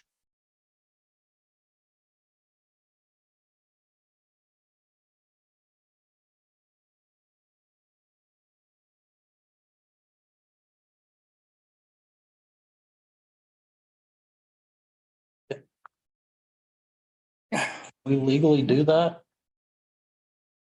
Buy and sell for Well, profit? the attorney's opinion is it's a very gray area. Okay. And I don't know who she has a call into. To keep she's very conservative on this. Is her advice was not to allow the purchase of the t-shirts. I think it presents an issue that the board will want shirts, hats, etc. for the events. You guys did go out to quote. You went to more than one spot, so that helps. But you know, her thing was the town paying for non-essential items. That means the town did not, if only 5 shirts are sold and we didn't get reimbursed the full amount. She just had some concerns there. And the biggest thing was to try to keep us out of trouble.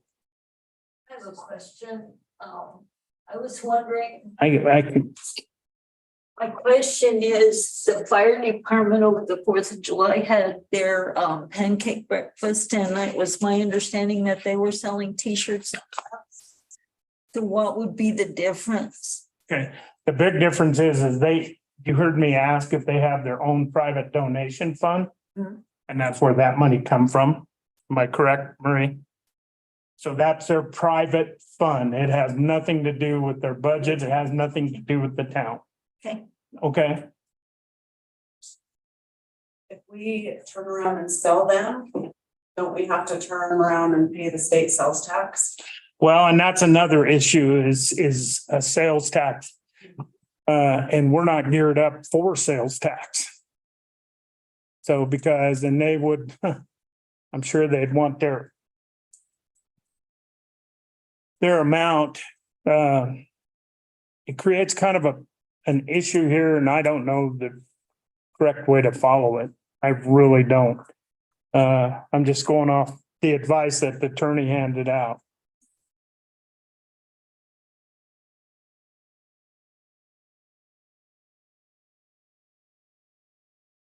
I would say table it and let's look at it more and then find out for sure where we stand. I don't think it's, Here's the deal is they've got all these T-shirts bought yeah. and we're required to pay the bill. I have another question. We reword it, and if we have the T-shirts, we could say, if you want to make the donation, you can have a T-shirt. I mean, that's one way around it, but. Just a question. That would probably solve the sales tax issue. But it doesn't solve the issue of Paying it. whether or not they were. She goes on into another clause. This is almost like gifting on the town, and the town is not allowed to gift.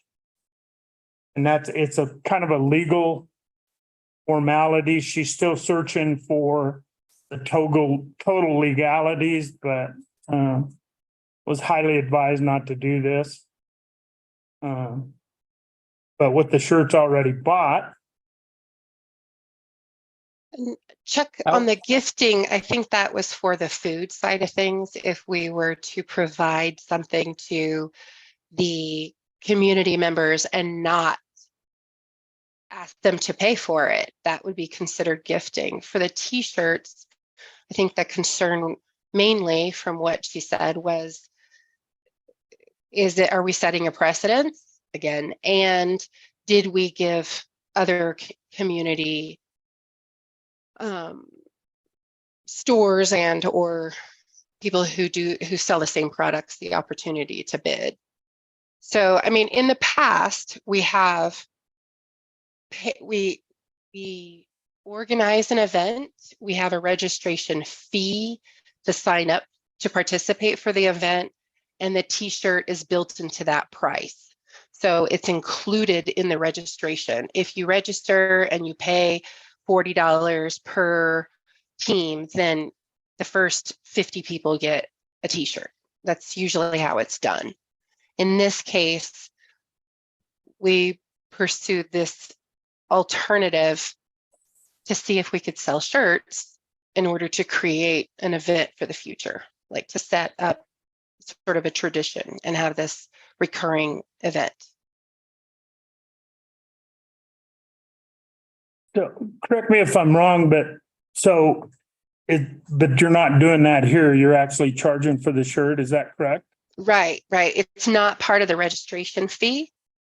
In the past, we've charged more for registration because it included a quote unquote free T-shirt.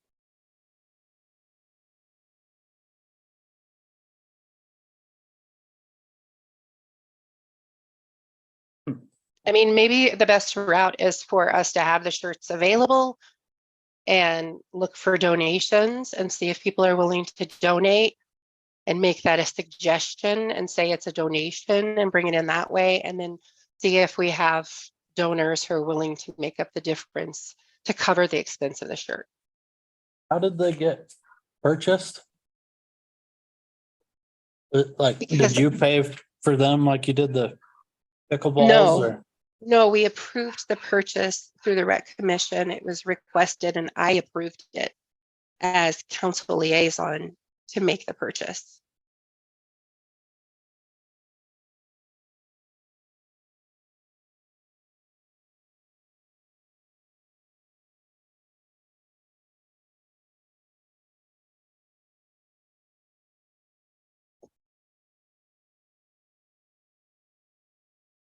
Can we table it until we look into it? Well, we can table paying the bill. They're already purchased.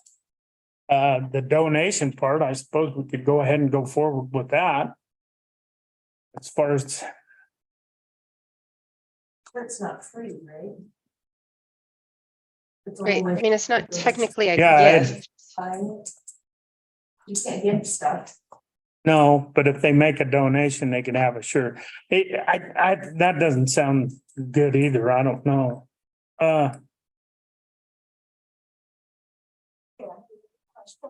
Okay, sure, please, we're open.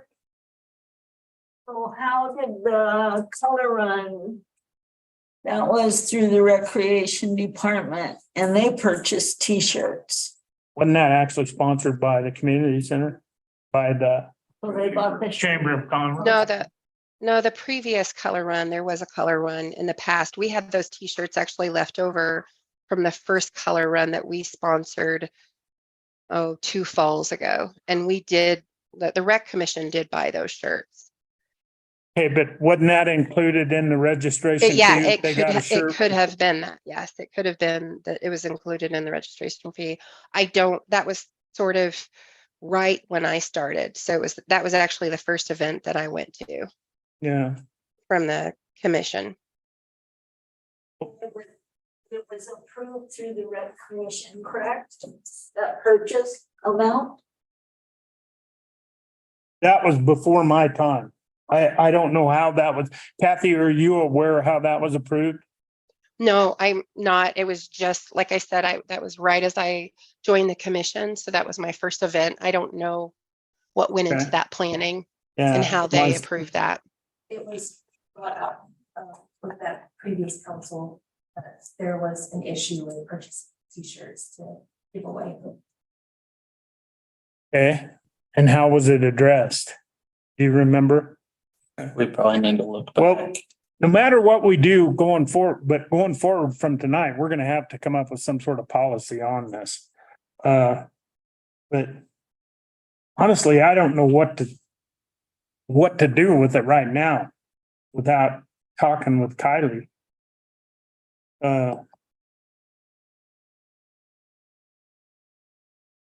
If we go ahead with it now and include the t-shirts in the registration fee, then the registration fee will cover the cost of the t-shirt. We will just have less profit because the registration fees are our profit from the event. That's how we make money from the event. So if we just include it as anybody registers, they get a t-shirt. And then any that are remaining from registration, if we don't have 50 people show up or 57 people show up, then we can see what donations that we make to make the difference. But it would be included in the registration as our first approach to covering the cost and not breaking the rules. And then for donations, we can make up the difference.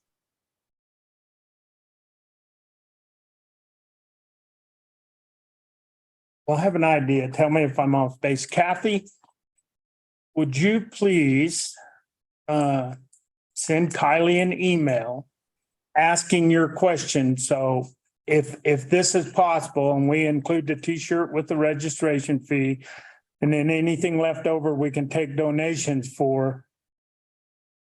since we've already got these T-shirts, would you see if she's in agreement with that? And then I would go along with following whatever she said for the tournament. And then we could pay for the shirts that way. And you directly ask the question you have in mind, because like she says, throughout this is a lot of gray area. We do something like that and then just move forward with the tournament if she gives us the okay.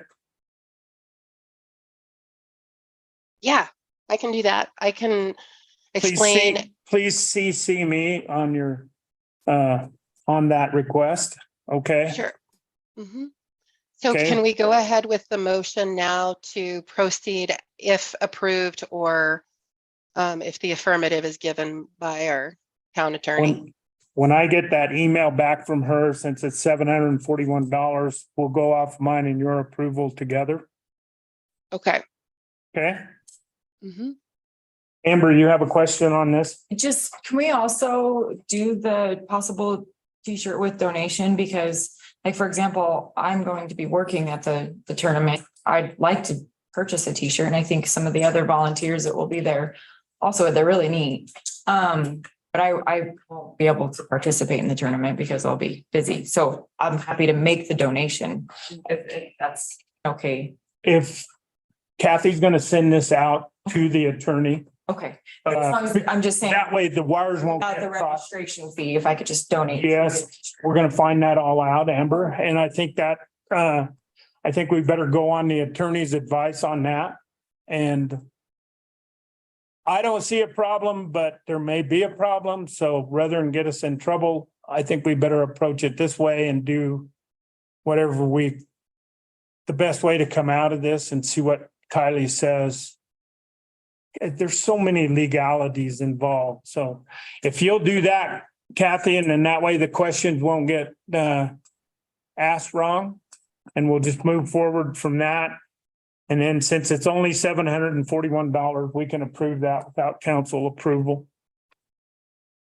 Okay, yep, I will follow up just after we're done. Okay, I'm still going, sorry. Okay. Request for purchase on cost of food provided at Pool Luau, approximately $250. So we have sponsored things in the past where we had a donation and the rec department covered a portion of food that was, or in the case, actually, the example that I'm thinking about is when we purchased pumpkins for the fall event. So one of the things that Kylie has brought up is that this may be considered gifting, but if the cost of the food is, if the food is donated, then the town is not out anything. It's only if we reimburse the people who are providing the food with monetary compensation. If it's donated, how would you reimburse for that? That's what I'm saying. Is it one or the other? Because we had talked to the people who were providing the food about us paying at least the cost. They weren't making any profit.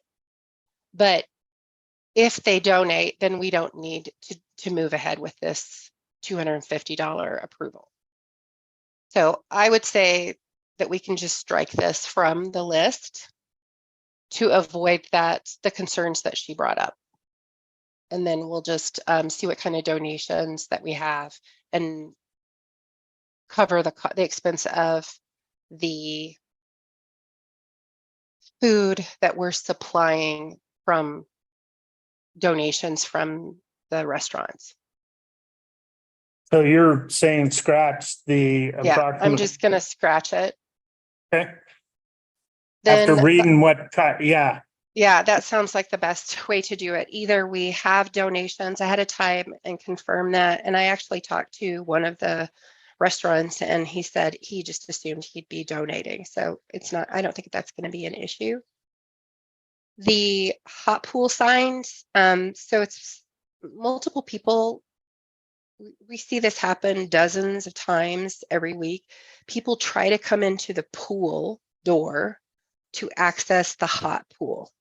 And so Whisper came to the Rec Commission last week and asked, or this week, and asked that we have 2 signs that clearly communicate where and how to access the Hobo Hot Springs. So I've put a mock-up together, and right now I've got 2 quotes out, and I don't have a total on this yet. I looked at online service, and for me to just design an aluminum sign, it was right at $136. So we're looking for approval to put signage on the front of the building for the hot pool, and it reads Hobo Hot Springs. There's a big arrow pointing on the south side on that sidewalk and on the north side on that sidewalk. And it also says that it's free, open 24 hours, and showers, bathrooms, and changing rooms are available. So we're basically just improving the communication to the public on how to access the pool. We see people that come up and come inside and they try to pay for the Hobo Hot Springs, and then they can't get out there. And we also see people who, or they've mentioned that they come by and the pool is closed and the door is locked, so they think the hot springs are also closed. So I think it's just a matter of communicating better. Yeah, I was at your planning commission meeting. I think if people are getting messed up, then we need to get them more directions to the hot pool. That's not a problem. I think this is a good idea. Signage is the easiest way, so I would entertain a motion to go ahead and get quotes on these signs and go ahead and go with the lowest quote and get them purchased. I'll make a motion. That was second. Do we want to see them before we purchase them? We could do It's that. a- You could get a copy of, email it out on what's gonna appear on the sign. Yeah, let me see. I thought I attached it, but I can definitely get everybody's input on it. I thought that I put it in the packet. Let's see. I didn't have time the last couple days to look through everything very well, so. I have it on my phone, if you want me to pass it. You could, Yeah. I can, let me see. Can I share my screen here? Do you know? Oh yeah, I can share my screen. Oh, I can't. Can you enable that for me, Marie? So that I can share my screen as a participant in the meeting? I suggested add lockers onto there. So Go ahead. Let me see. Oh yeah, it's in that email, so everyone can see. Let me see. Disabled. she just brought it up here, Kathy. It may be different from that because it is real simple. Can y'all see that? Obviously, it's not going to be pixelated like that. Hobo Hot Springs free open 24 hours, restroom, changing rooms, lockers, and showers. There's no image on it. And then obviously this is the one that would go on the south side, and on the north side, it would be, the arrow would be pointing the other direction so that people know which sidewalk to use. I don't have a problem with it. Fine to me. Okay. I'll stop sharing. Okay. Couple more, Okay. almost done. Hangry Services. So this is in response to the food. Breakfast and lunch will be served at the pickleball tournament. So the agreement that we had with Hangry Services is they would park their truck, sell breakfast and lunch. We originally went out for like Can I- box lunch. Yeah, go ahead. We had a motion on the floor and Jacob had some discussion on the signage.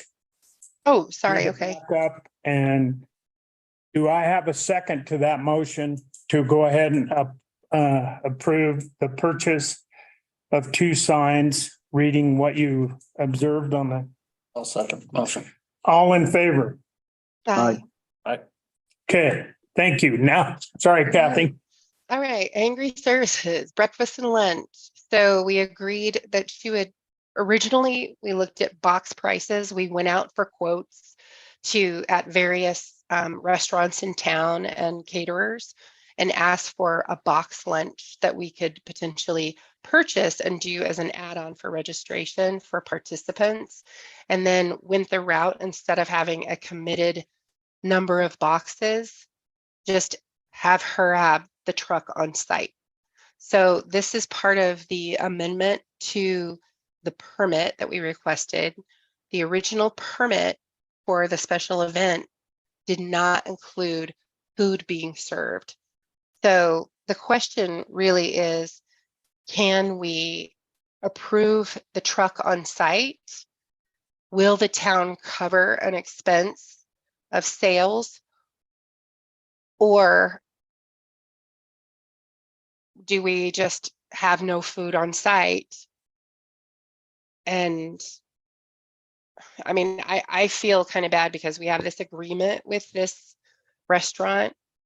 And Amber, I don't know if you want to give kind of a history or background on this, but what we're looking at essentially is covering any, if she meets that $780 in sales, then we don't owe anything. But if she doesn't, then we owe the difference.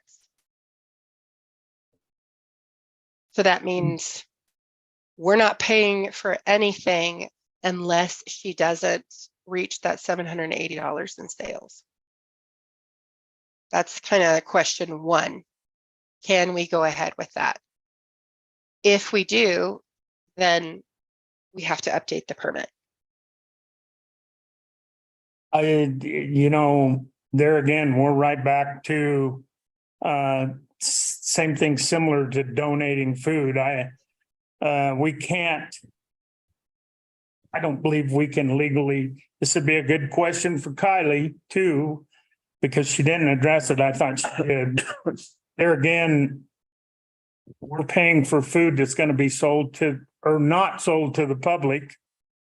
And the difference, I mean, it could be anywhere from, I don't know how much is sold, but I think we're right back into that legal question.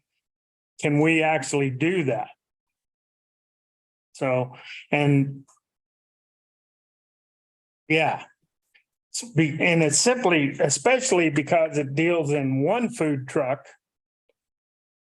And in particular, if you did something like that, you'd almost have to go to bid. So all food trucks would get a shot at it. I think we're just, my feelings is no, but we can't do that. I don't know how the rest of the council feels. Mine the same way. Yeah. And we can't do that. Now, we could still amend the policy and allow a food truck to be over at Veterans Island or 2 or 3. We just can't limit it to, we could amend it and allow food trucks on town property during the pickleball tournament. But I don't see how you're going to limit it to just one. And I don't know that it's not necessarily limited to one. Again, we originally went out with like a quote on boxes, like box lunches prepared. So I don't know. The concern I have is that we have this agreement and that maybe Hangry Services has already purchased all of the food and things, expecting that this $780 would be covered. And it seems the simplest way, in my opinion, to resolve this is then we just don't agree to pay that. And she can come still have the truck there if we update the permit, and any other food trucks can be there if they'd like. We just have not extended that opportunity. It wasn't intentional. It wasn't like we selected her for that purpose. This just seemed an easier route than the boxes. But I feel bad that by not agreeing to cover that, she's assuming the risk. But I mean, it's really back to understanding what our limitations are in making that agreement. This is for your food truck? Yeah, Hangry Services is us. We were contacted to give a quote for 52 lunches.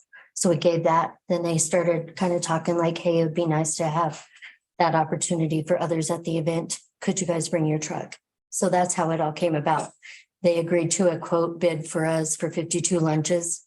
So we were under the understanding that we were going to provide the 52 lunches. If there was others that wanted to purchase, fine. If not, fine. That was all this was about. I didn't know anything about any more where it came from or anything. We were contacted by Amber, gave the quote. They said they accepted our quote, and I called to see about keys to take the trailer over for Veterans Island. So didn't know all this was going on. So we were initially contracted to sell 52 box lunches, and if we could bring the trailer to serve them, that was the initial. That's where it all came from. So the 52 lunches were quoted at $780. Yeah. And how did the rec department plan on paying for that? With recreation funds? No, in the original pursuit, we wanted to get a price, and that was before we had put the registration price out. So originally, when we talked about the box lunches, we were going to include the price of the box lunch with the registration. So we would cover it with the registration fees. Now we're covering T-shirts and box lunches with the registration fees. No, that wasn't the intent. The intent was to sell them. Well, I'd really like in the future to see these things come before the council before we get into this kind of stuff. We've been at this here quite a while now. There again, I don't know We're if, getting in muddy water. and this is for the people that's participating in the tournament, correct? These 58 lunches? And others who come to watch. So families and others who would attend the event. I don't think legally we can do that. Honestly, I mean, now we're right back up to donating like we were at the donation to luau.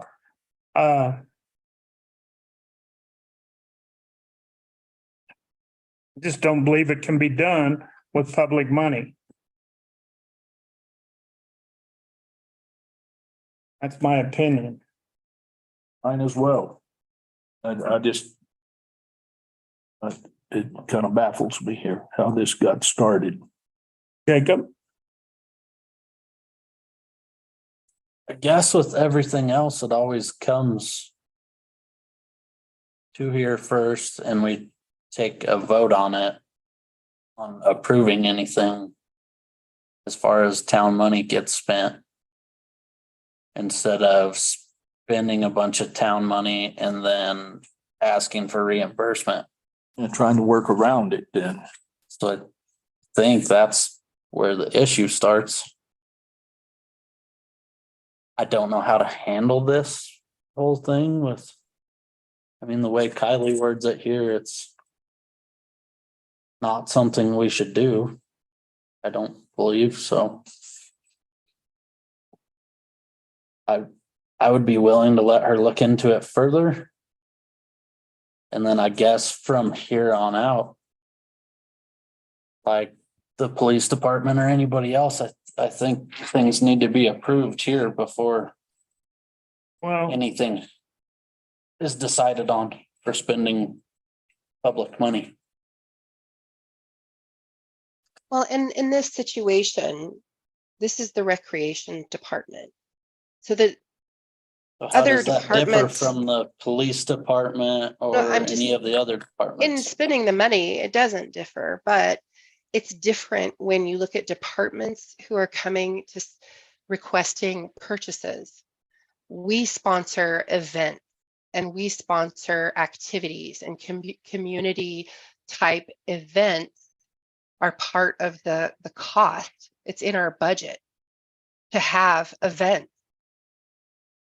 Right? So we have line items where we actually have money set aside for hosting new events. That's where this money is set aside for us to spend money to have an event and then have an opportunity to improve our revenue by selling things or including meals and things.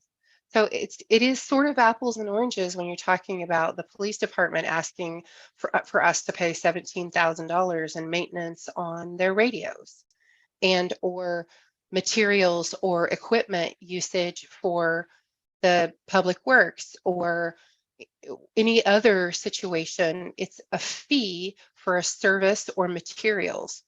But we, as a department, have money in our budget to spend on events. That's where we've justified the use of this money. But Those all of line that- items in the rec department's line items, it's for special programs, special events. It's so that we can put on and sponsor events, right? So this is part of the cost of putting on the event with the expectation that it will bring people out and they will spend money to register and to buy a t-shirt and to buy a meal. So that's the justification of making this request, because we're hosting something. Isn't that and the we point have- of these meetings, Kathy? And It is. being voted It into is the these point. positions is so that we can decide as a group how public money should or shouldn't be spent. It is absolutely, but it's also the purpose of the rec commission to make the recommendations on having the event. So we pursued this special permit. We made decisions as a committee on what needs to be included in the event, having meals, having t-shirts, having this opportunity, putting out, getting the new equipment for it, the nets and the balls, so that we can provide community members an event to attend and potentially build a program. And that's fine, but I believe this step was skipped and seems to be there's possible legal issues tied to it now. That's where my problem is the legal issues. We can't just do what feels good. There's laws and ordinances and things that we have to abide by. Can't just say, well, we're gonna do this and throw out some money. Yeah. We can't do that. Well, we can probably sit and discuss amongst ourselves over and over, but as far as I'm concerned, Kylie says, so my conservative safe, keep the town out of trouble advice is not to allow any catering for the town or paid for by the town. So That's where I'd go. I've got to stand with that for right now. I agree, and I'm sorry that you guys were put in that position. I feel bad too, but Food's already been bought. Well, I feel bad as well, but like I say, there's legal issues that we could very well get into here and not turn out well for anyone. Is there possibly a way for the rec department to look for donation funding to cover these? I'm not sure how that works either, so.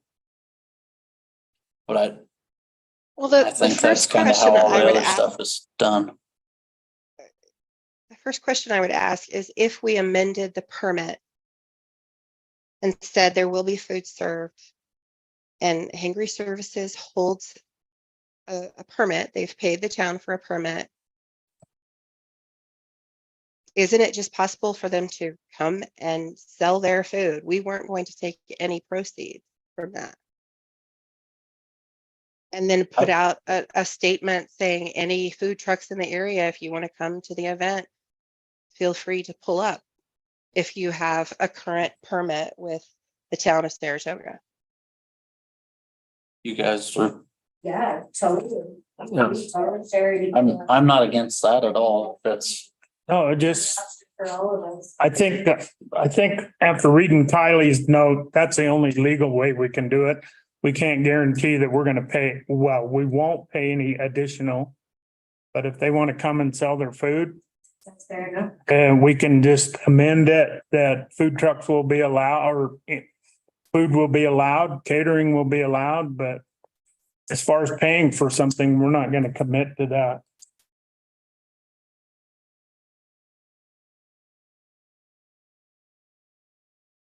Everybody in favor of that? Yeah. yeah. And let's move back to, we'll take a step forward with their special event permit. And I would entertain a motion where it says if there's going to be food available on that permit, to go ahead and amend it to read yes. And there's no change in price, nothing else. We're just amending the permit and moving forward. Do I have a motion for that?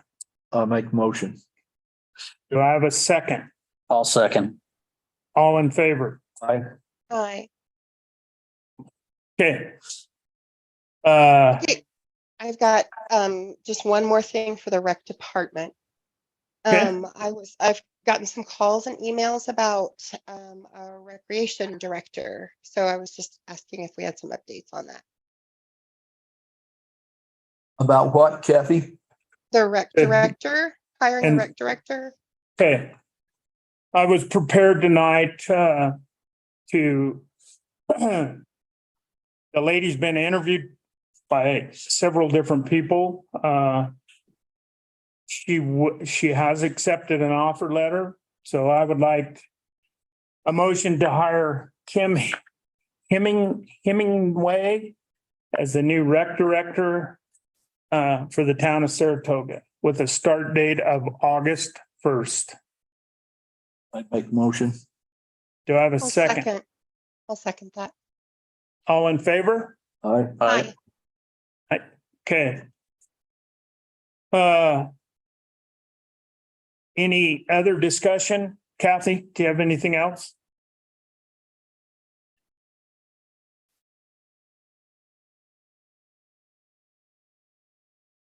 Sorry, I was on mute. That's all I have for our rec department. My other discussions are with commission. Okay. You have anything else you want to go over with the rec department? Nope, that's it. Thank you. All right, thank you. Okay, we'll move on to Department of Public Works. There's two items become for us. One is the invoice with the Dura invoices, that's the Dura Engineering. We have an invoice in the amount of $1,117.50. I believe this is on the Stevens matter being paid. Is that right, Treasurer?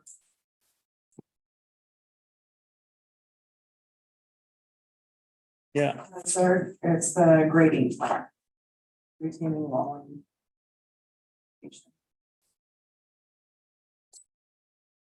yeah, retaining wall miscellaneous, yes, that's what it's for. Do I have a motion to go ahead and pay that bill? I'd make motion. Do I have a second? I'll second. All in favor? Aye.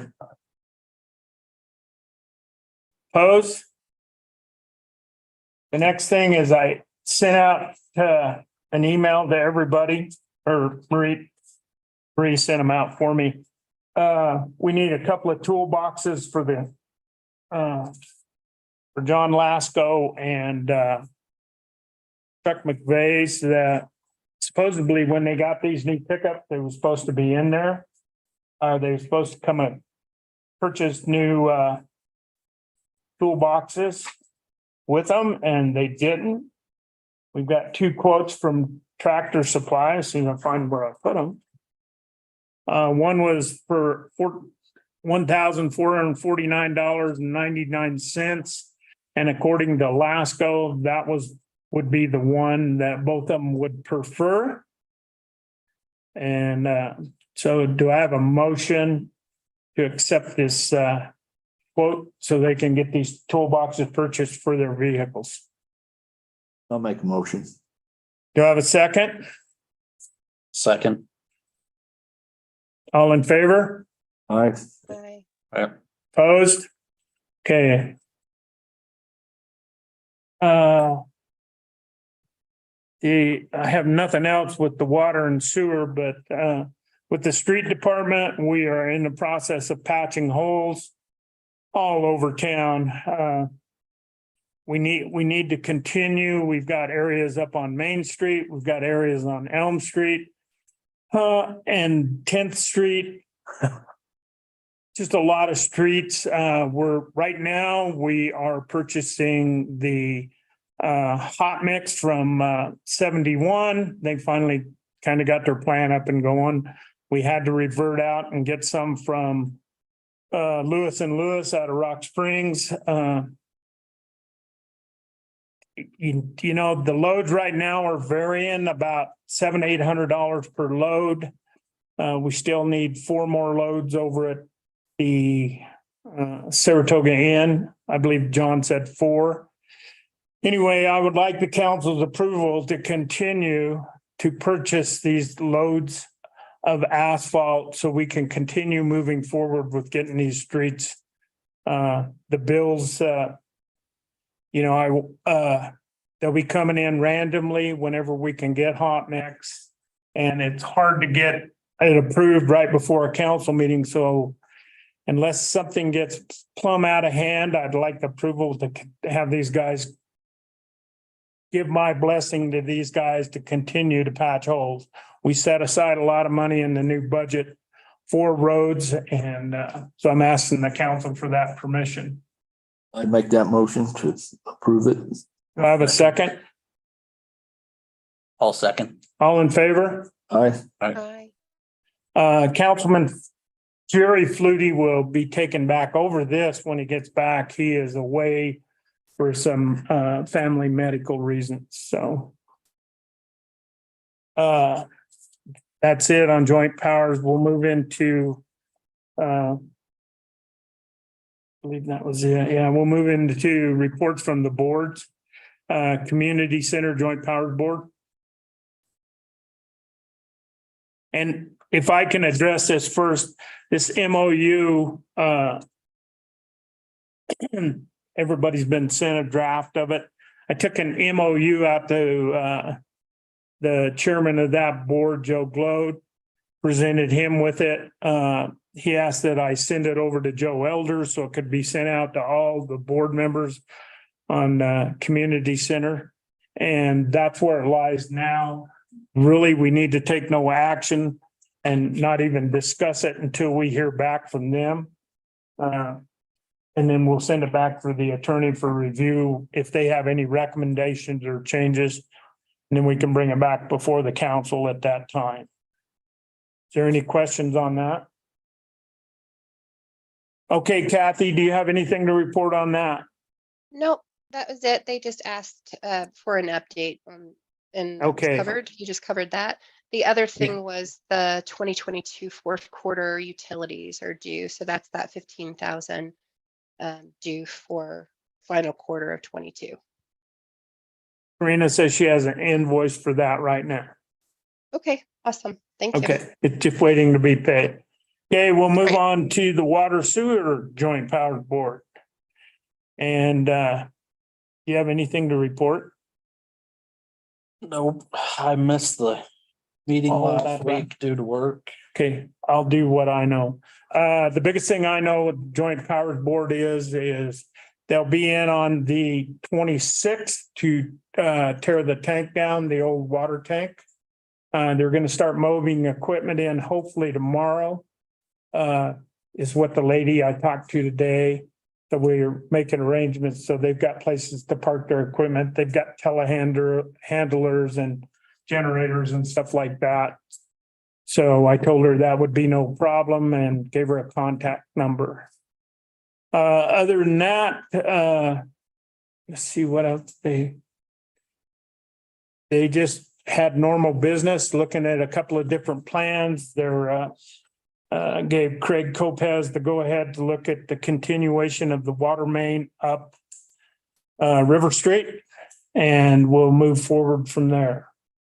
That's pretty much what the Joint Powers Board discussed. We'll move on to the Planning Commission. I was notified by the chairman of that board late this afternoon that she was sick. And so the report on that, basically what they discussed in their last meeting was they're still looking at these short-term rentals and deciding what they're doing. Brian Drake brought before some ideas about affordable housing and how to get the Planning Commission involved. And then I believe they also had a meeting last week with and I don't know that the ladies that were over, but it was over with Bridge Street. Am I correct on that, Kathy?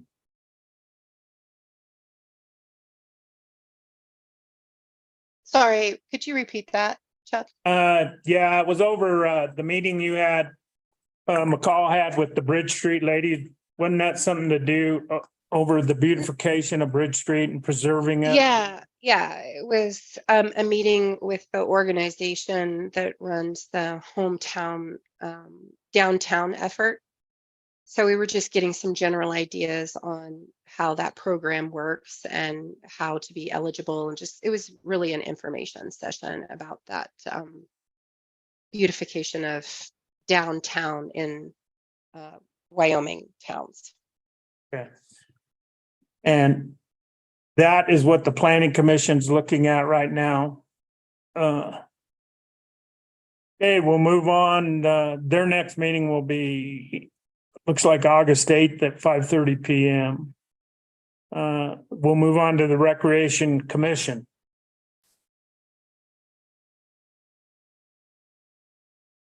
Okay, we've And- discussed these two upcoming events.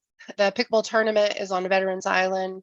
It's scheduled 9 to 5. That's the permitting, but we expect that it will end sooner than that. It's doubles 14 and older, double elimination, $40 per team. You can pre-register at Town Hall or just show up the day of. So this is a non-sanctioned, we will follow American pickleball rules, but it's very casual play. We will have someone at the beginning of the tournament that will provide a beginner's clinic. So everybody gets the rundown of how to play the game, and we'll have food there and t-shirts for sale pending this approval. The Saratoga Pool Open House Luau has been postponed several times. So we are having this this Saturday. So we're really happy to open up the facility, let everybody have a look at the programs and meet the staff, and we'll have games for our kids and families. It will be free swim from 5 to 9 for anybody who wants to come down, free food. We will be raffling off some punch cards for some of our services, some of the punch cards for pool operation fundraising. We'll have some pool games, volleyball and basketball. It's a luau theme, so we'll have picture opportunities. It's really just an opportunity for everybody to come down and see all the improvements that have been made. The paint job, if you have not gone down there to check it out, is really, really nice. It looks clean and new, and it really freshens up the facility. Just a note, and I've sent this out on Facebook, but please note that the pool, because of staffing concerns, the pool will be closed during the day so that we can have all of our staff on for the evening events. So our clerks and our lifeguards, because we are sort of short-staffed at the moment, it was better for us to close the pool so that we didn't have to push overtime exposure in the sun and extended split shifts. The soccer program, we reported in several previous council meetings. I did note that because we don't have a rec director, the soccer program would have to be a parent-led initiative. And unfortunately, we just didn't have the resources to help with that. So we apologize for any inconveniences that may have caused for folks, but we do expect to have that program in 2024. And then I've mentioned the launch for the community cleanup, and the initiative that the Rec Commission discussed was a spring and fall event. And spring was just a wacky spring, and it was mainly winter into what we usually call spring. So we're going to launch that this fall. So we'll be providing details during the September council meetings. And that's it. Hey, thank you. Sorry, our next meeting, sorry about that. Our next meeting is 6 o'clock at Town Hall, and that is August 7th. Okay, thanks, Kathy. I got to back up to the Water and Sewer Joint Powers Board. I forgot to pay a couple of invoices here. Ms. Treasurer, would you explain these invoices to us? One's for $12,000 and the other one is for $7,160.66. The first one, the $12,000 one, is a yearly administration fee that they charge town.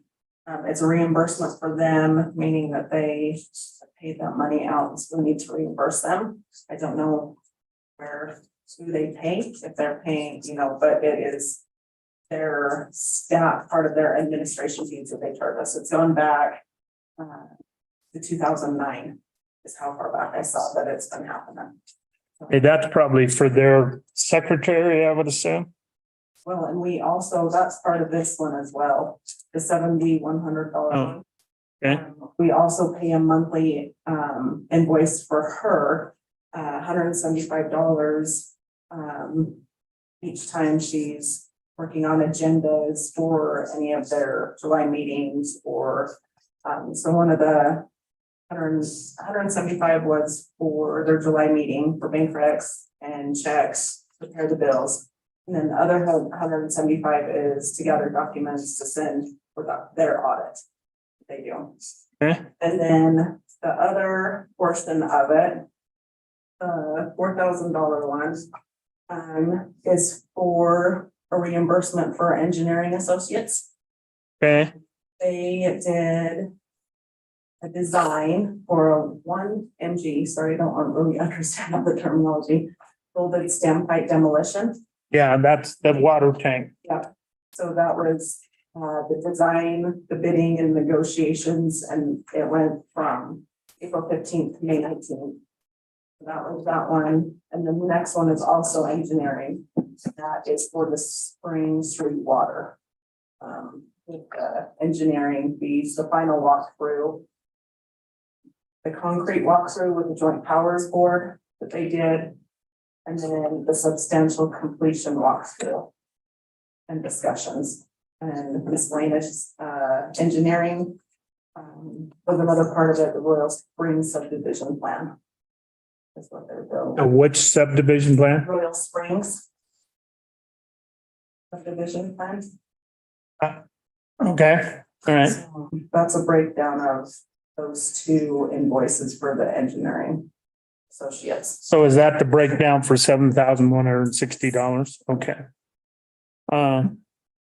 That one I totally understand.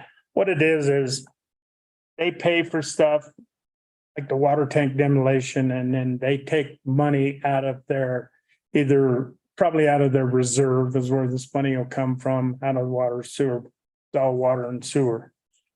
So I just don't understand the admin fees, Marie. Don't understand their invoice exactly, but it's supposed to be a reimbursement to the town for our work for the Joint Powers Board. Okay, so actually that would go to them and then back to you. I don't know where to look. for it. That's not to pay. Lisa, Second invoice is to pay Lisa.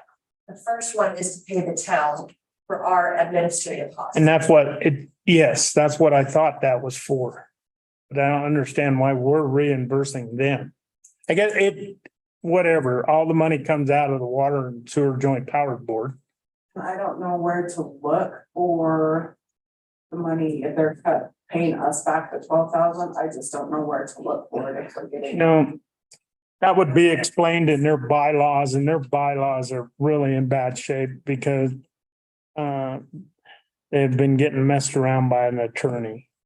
So I will do some research on that. I know that administrative costs. I've talked to, Russell about it. yeah. We'll get that squared away so we know where exactly it is, but invoice anyway, do I have a motion to pay the invoice of $12,000 for administration fees with the Joint Powers Board? I'll make motion. Do I have a second? I'll second. All in favor? Aye. And then I have a motion to pay the $7,160.66, which is basically goes out to engineering fees for projects they're working on. Do I have a motion to pay that bill? I'll make motion. Do I have a second? I'll second. All in favor? Aye. Aye. Opposed? Hey. All right, we'll move on to the Saratoga Airport Advisory Board. What went on in that meeting, they are working with the flying school. Part of it's out of Rollins, part of it be set up here. They gave approval for subleasing a hangar at this time. I don't know if that included all hangars to people that have planes. So, for example, if someone owned a hangar and they wanted to sublease it to another person, that would be allowed. And then they're moving forward with their I can't think of the word, their advanced plan for the airport. Master plan for the, thank you, Marie. Master plan for the airport. And their next meeting will be August 14th, 2023. Any questions on the airport? Okay, we'll move on to South Central Wyoming Emergency Medical Services. The only thing I have is we did not win an ambulance in the auction. The rates or the amount got too high. And then we do need a motion to approve the invoice for ambulance services for $14,467. Okay, do I have a motion to approve this invoice for $14,467? I'll make a motion. Do I have a second? I'll second. All in favor? Aye. Okay. Opposed? Okay, And the next meeting is August 21st at 6 p.m. in Riverside. okay. Thank you. Do I have any new business to be brought before the town?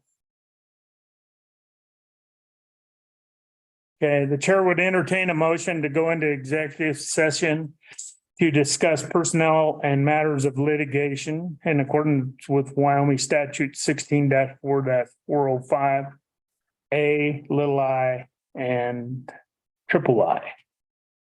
Make motion. Do I have a second? Second. All in favor? Aye. Aye. Kathy, I will call you when we get in there. Okay, that works. Thanks. Thank you. I'll be in a minute.